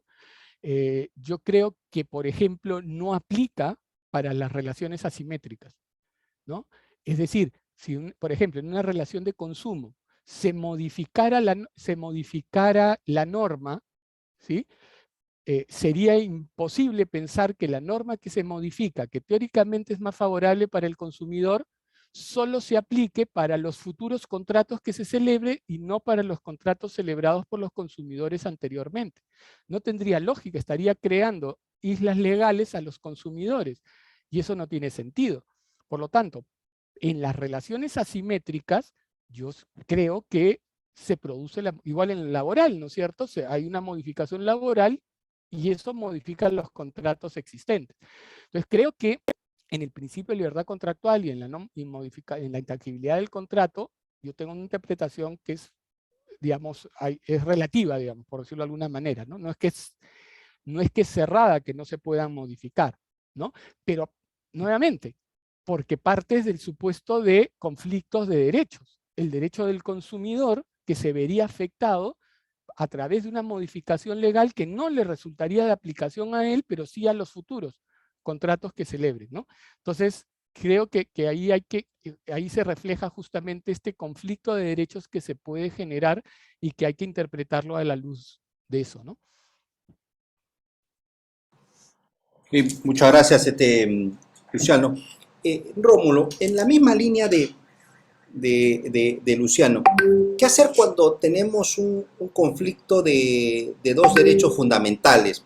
Se me ocurre, por ejemplo, el derecho a la libertad contractual, el derecho a la libertad de asociación, hay un caso, no tengo acá resuelto por el Tribunal Constitucional, y estas restricciones en los edificios a las mascotas, ¿no? O sea, es muy usual, y no diría casi usual, diría casi es común, ¿no?, que los propietarios de un edificio, la junta de propietarios, válidamente constituida, representante de un edificio, adopten en el reglamento un manual y digan, entre otras cosas, que es un manual de convivencia, norma de convivencia, no se permite mascotas. O dicho de otro modo, solo se permite mascotas hasta 5 kilos, 3 kilos, lo que... Y la pregunta viene, porque ya ha ocurrido, y ya han llegado los casos al Tribunal Constitucional diciendo, señor, usted no me puede limitar mi derecho a la propiedad, yo puedo entrar a mi propiedad, es mi propiedad, aquí es el departamento X, y puedo entrar con un tigre si quiero, y por lo tanto mi perrito tiene que entrar. Y el Tribunal Constitucional se ha pronunciado en esa línea. Entonces, y ha analizado, por un lado, el derecho a la libertad de asociación, la libertad contractual, que es el pacto que las partes han acordado, y este derecho. Más aún teniendo en cuenta que los animales hoy día están teniendo un rol protagónico, ¿no? Es decir, casi, no lo ha dicho Luciano, pero se refirió a las buenas costumbres, cómo van mutando, van cambiando y van llenando ese contenido, pues hoy día la atención, por decirlo, no voy a hablar de derechos, sino la atención que tienen los animales es completamente distinta a la que tenían hace 10 o 20 años, ¿no? ¿Cómo resolver esos problemas? ¿O qué hacer frente a esos inconvenientes? ¿Debe primar la libertad contractual y por lo tanto hay un pacto y se atiene a los pactos y los demás derechos tienen que supeditarse a ello? Más aún cuando ambos derechos están reconocidos constitucionalmente, ¿no? Rómulo, adelante. Sí, justo esa sentencia que mencionas, acá la tengo, ¿no? Vamos a compartirla en pantalla. Es una sentencia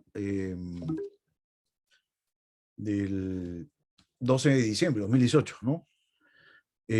Bueno. No muy antes. ¿Lo veo o no lo ven? Sí, perfecto, estamos aquí. Sí, justamente hay una opinión del profesor Martín Mejorá que, no, justamente esta sentencia, él dice, ¿cómo es posible que el reglamento de la Junta de Propietarios, que es un contrato, haya sido inaplicado para proteger el derecho de autodeterminación de este vecino que quería, pues, subir con sus mascotas, ¿no?, por el ascensor?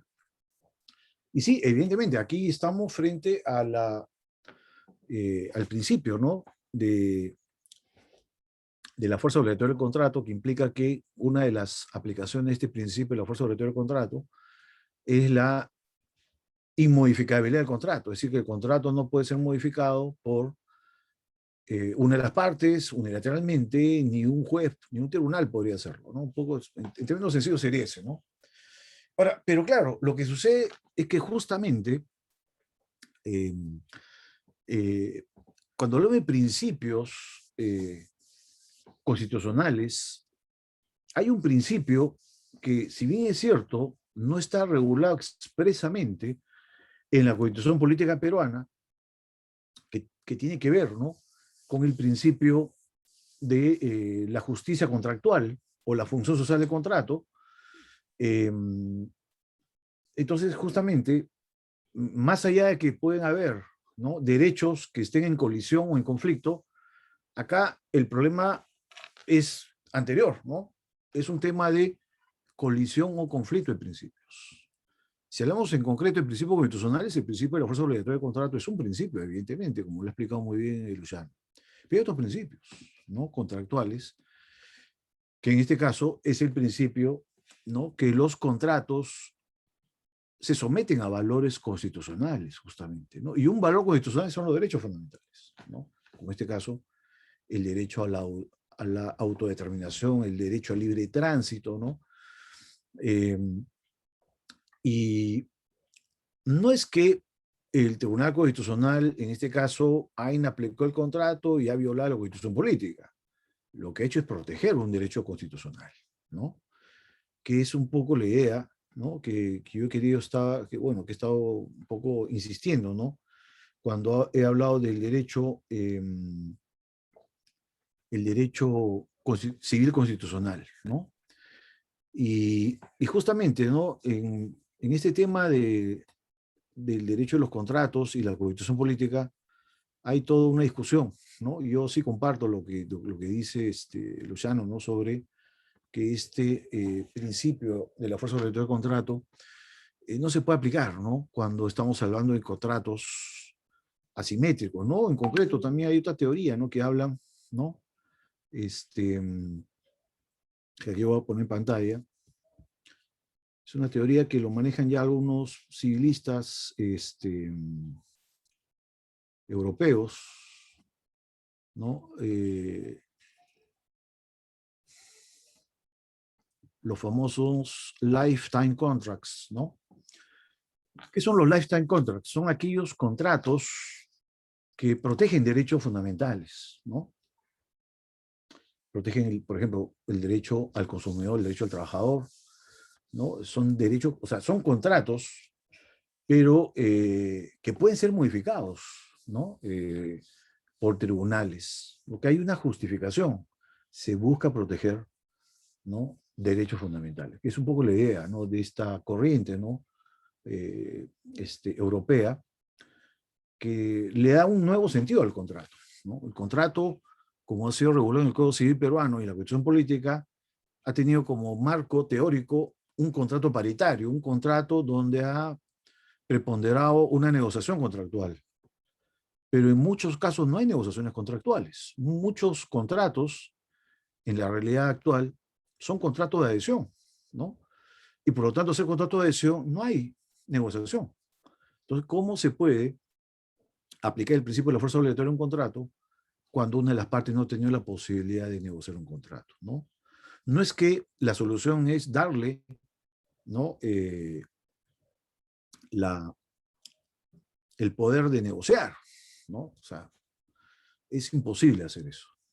Pero lo que no puede dejar de hacerse a través de una interpretación constitucional es interpretar los contratos constitucionalmente, ¿no? En estos casos, de los lifetime contracts, ¿no? Que es un trabajo que se ha hecho hace muchos años, sobre todo en Italia.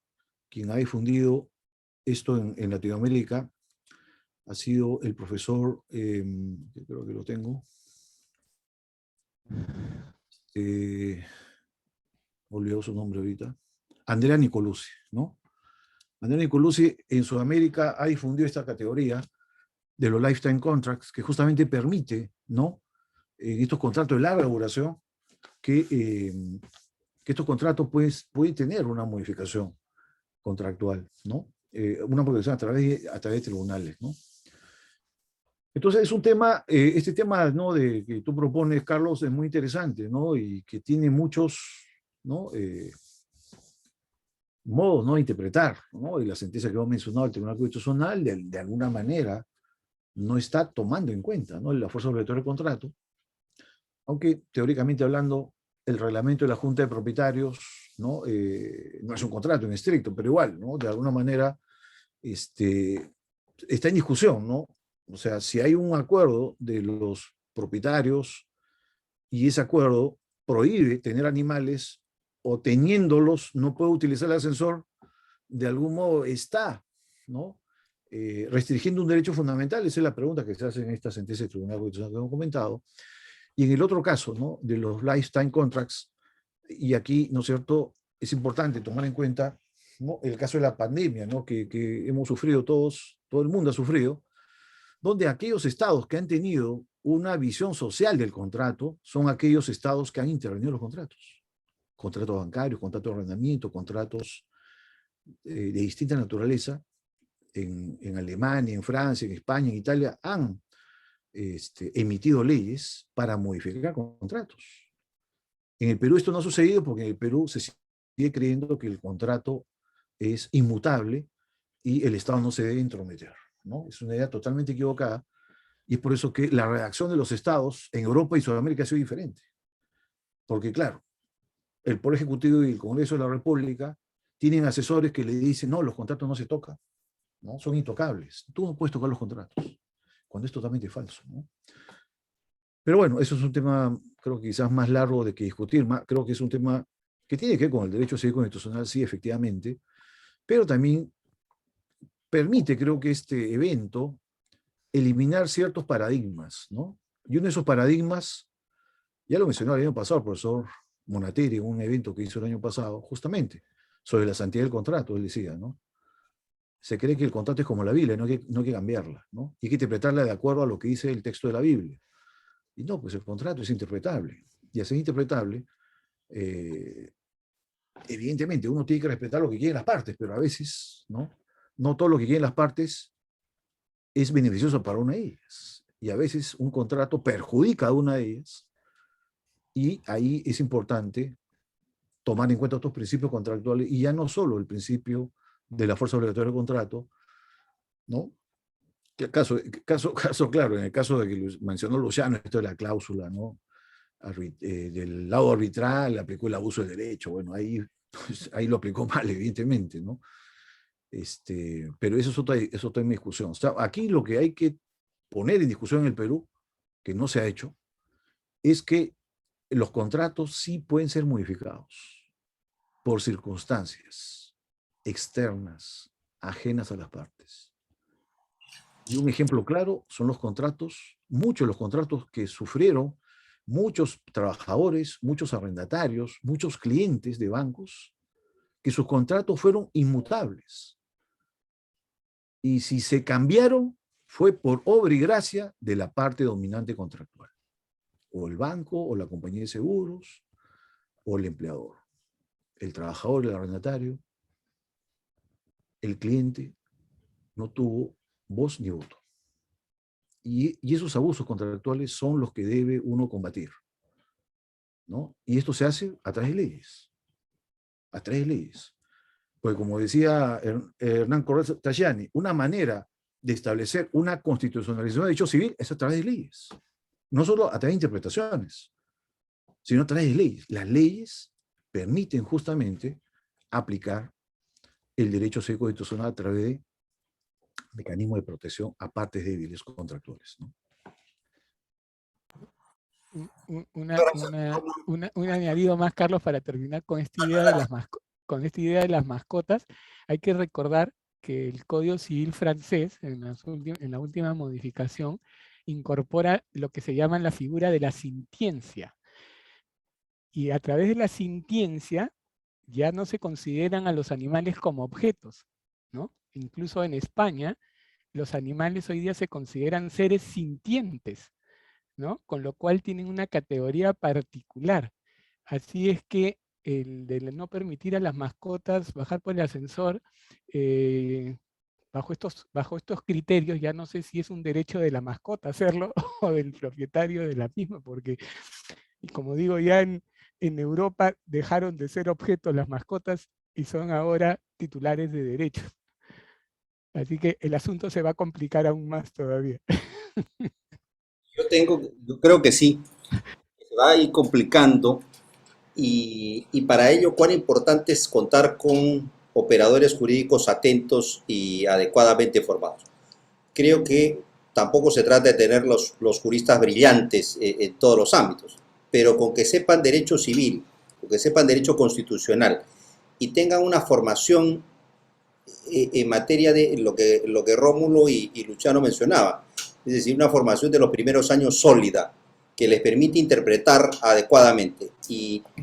Y recordemos que el Seminario de Derecho Civil, Manuel de la Puente y Lavalle, comenzó con un tema de interpretación de los actos jurídicos y contratos. Es decir, no en vano, o no fue casual el inicio y la inauguración de este seminario con un tema que creo que ameritaría una nueva reunión para profundizar algunos temas y principalmente en los criterios o en las reglas, las normas, las cláusulas generales, lo que querramos llamar por un momento, pero cómo interpretar, porque finalmente Luciano y Rómulo todos saben leer más o menos bien, pero en todo caso más o menos bien, y cada uno cree interpretar, ¿no? Y probablemente lo que hacen es parafrasear, y eso no es interpretar.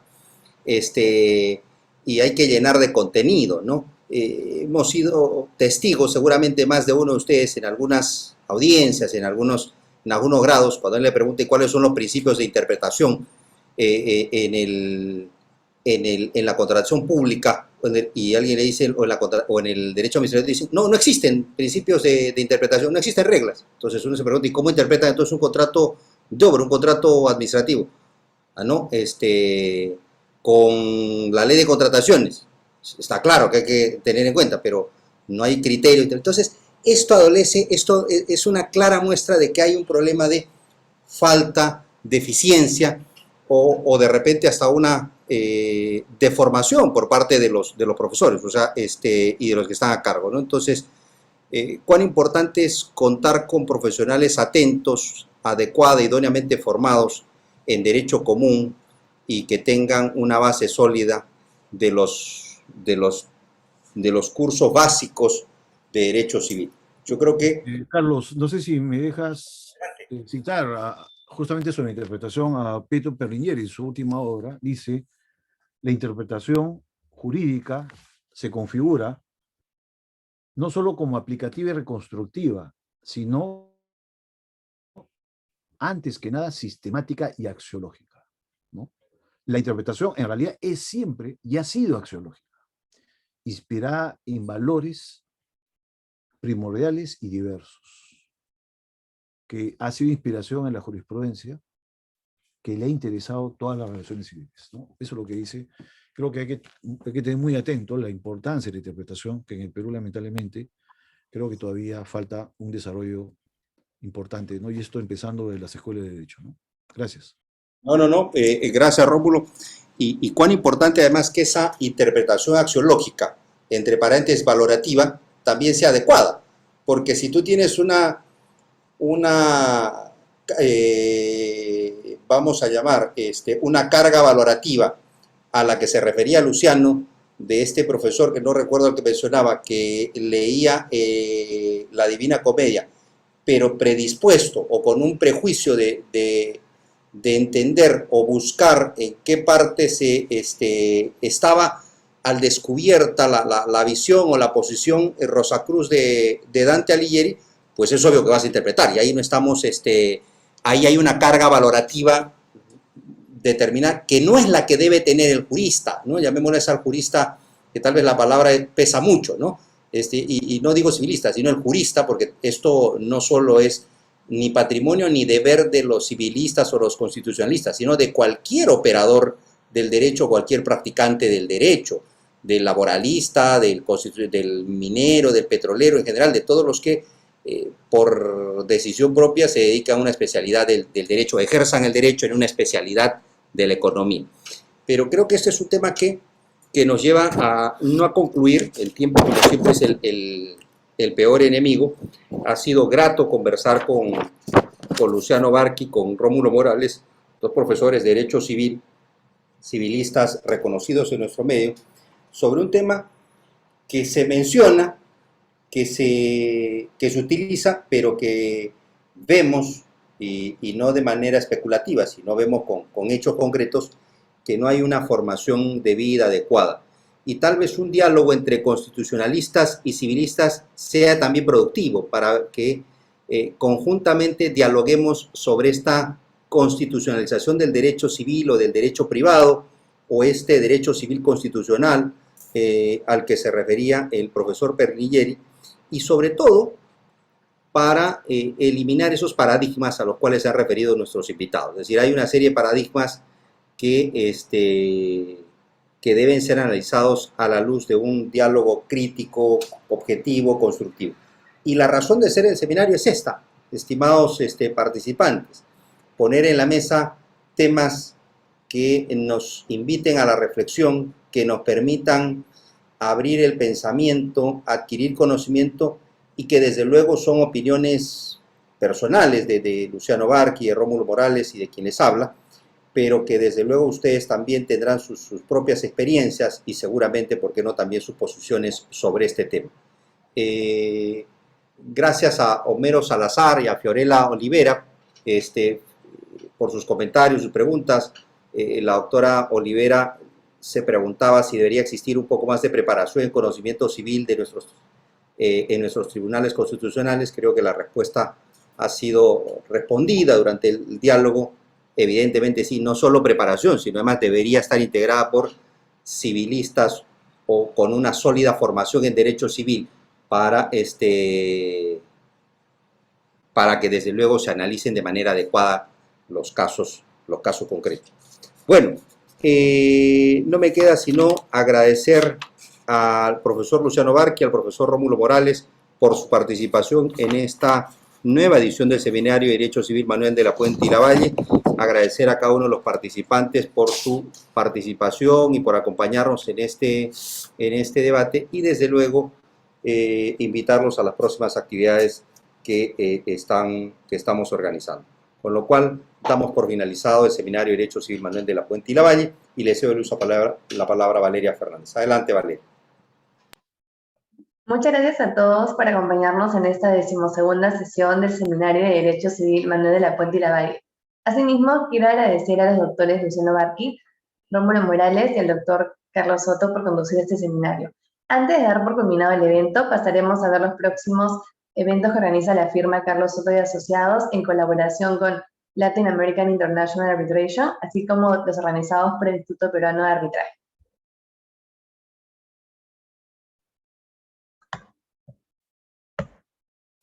Los eventos organizados por la firma Carlos Soto y Asociados será el Seminario de Arbitraje Internacional Fernando de Trasini Granda, cuyo tema es el control constitucional del arbitraje, y será realizado el día martes 8 de marzo de 9 a 11 de la mañana.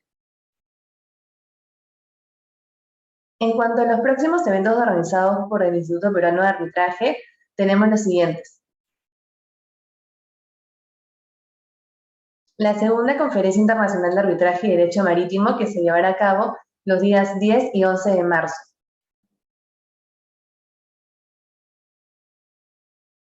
Asimismo, contamos con el tercer Congreso Internacional de Centros de Arbitraje e Instituciones Arbitrales, que se llevará a cabo el 11, 12 y 13 de abril del presente año.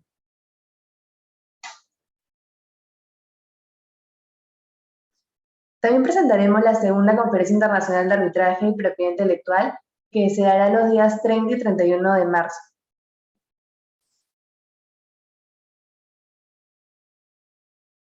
También contamos con el 9º Congreso Nacional de Jueces y Árbitros, que se dará el 24 y 25 de marzo.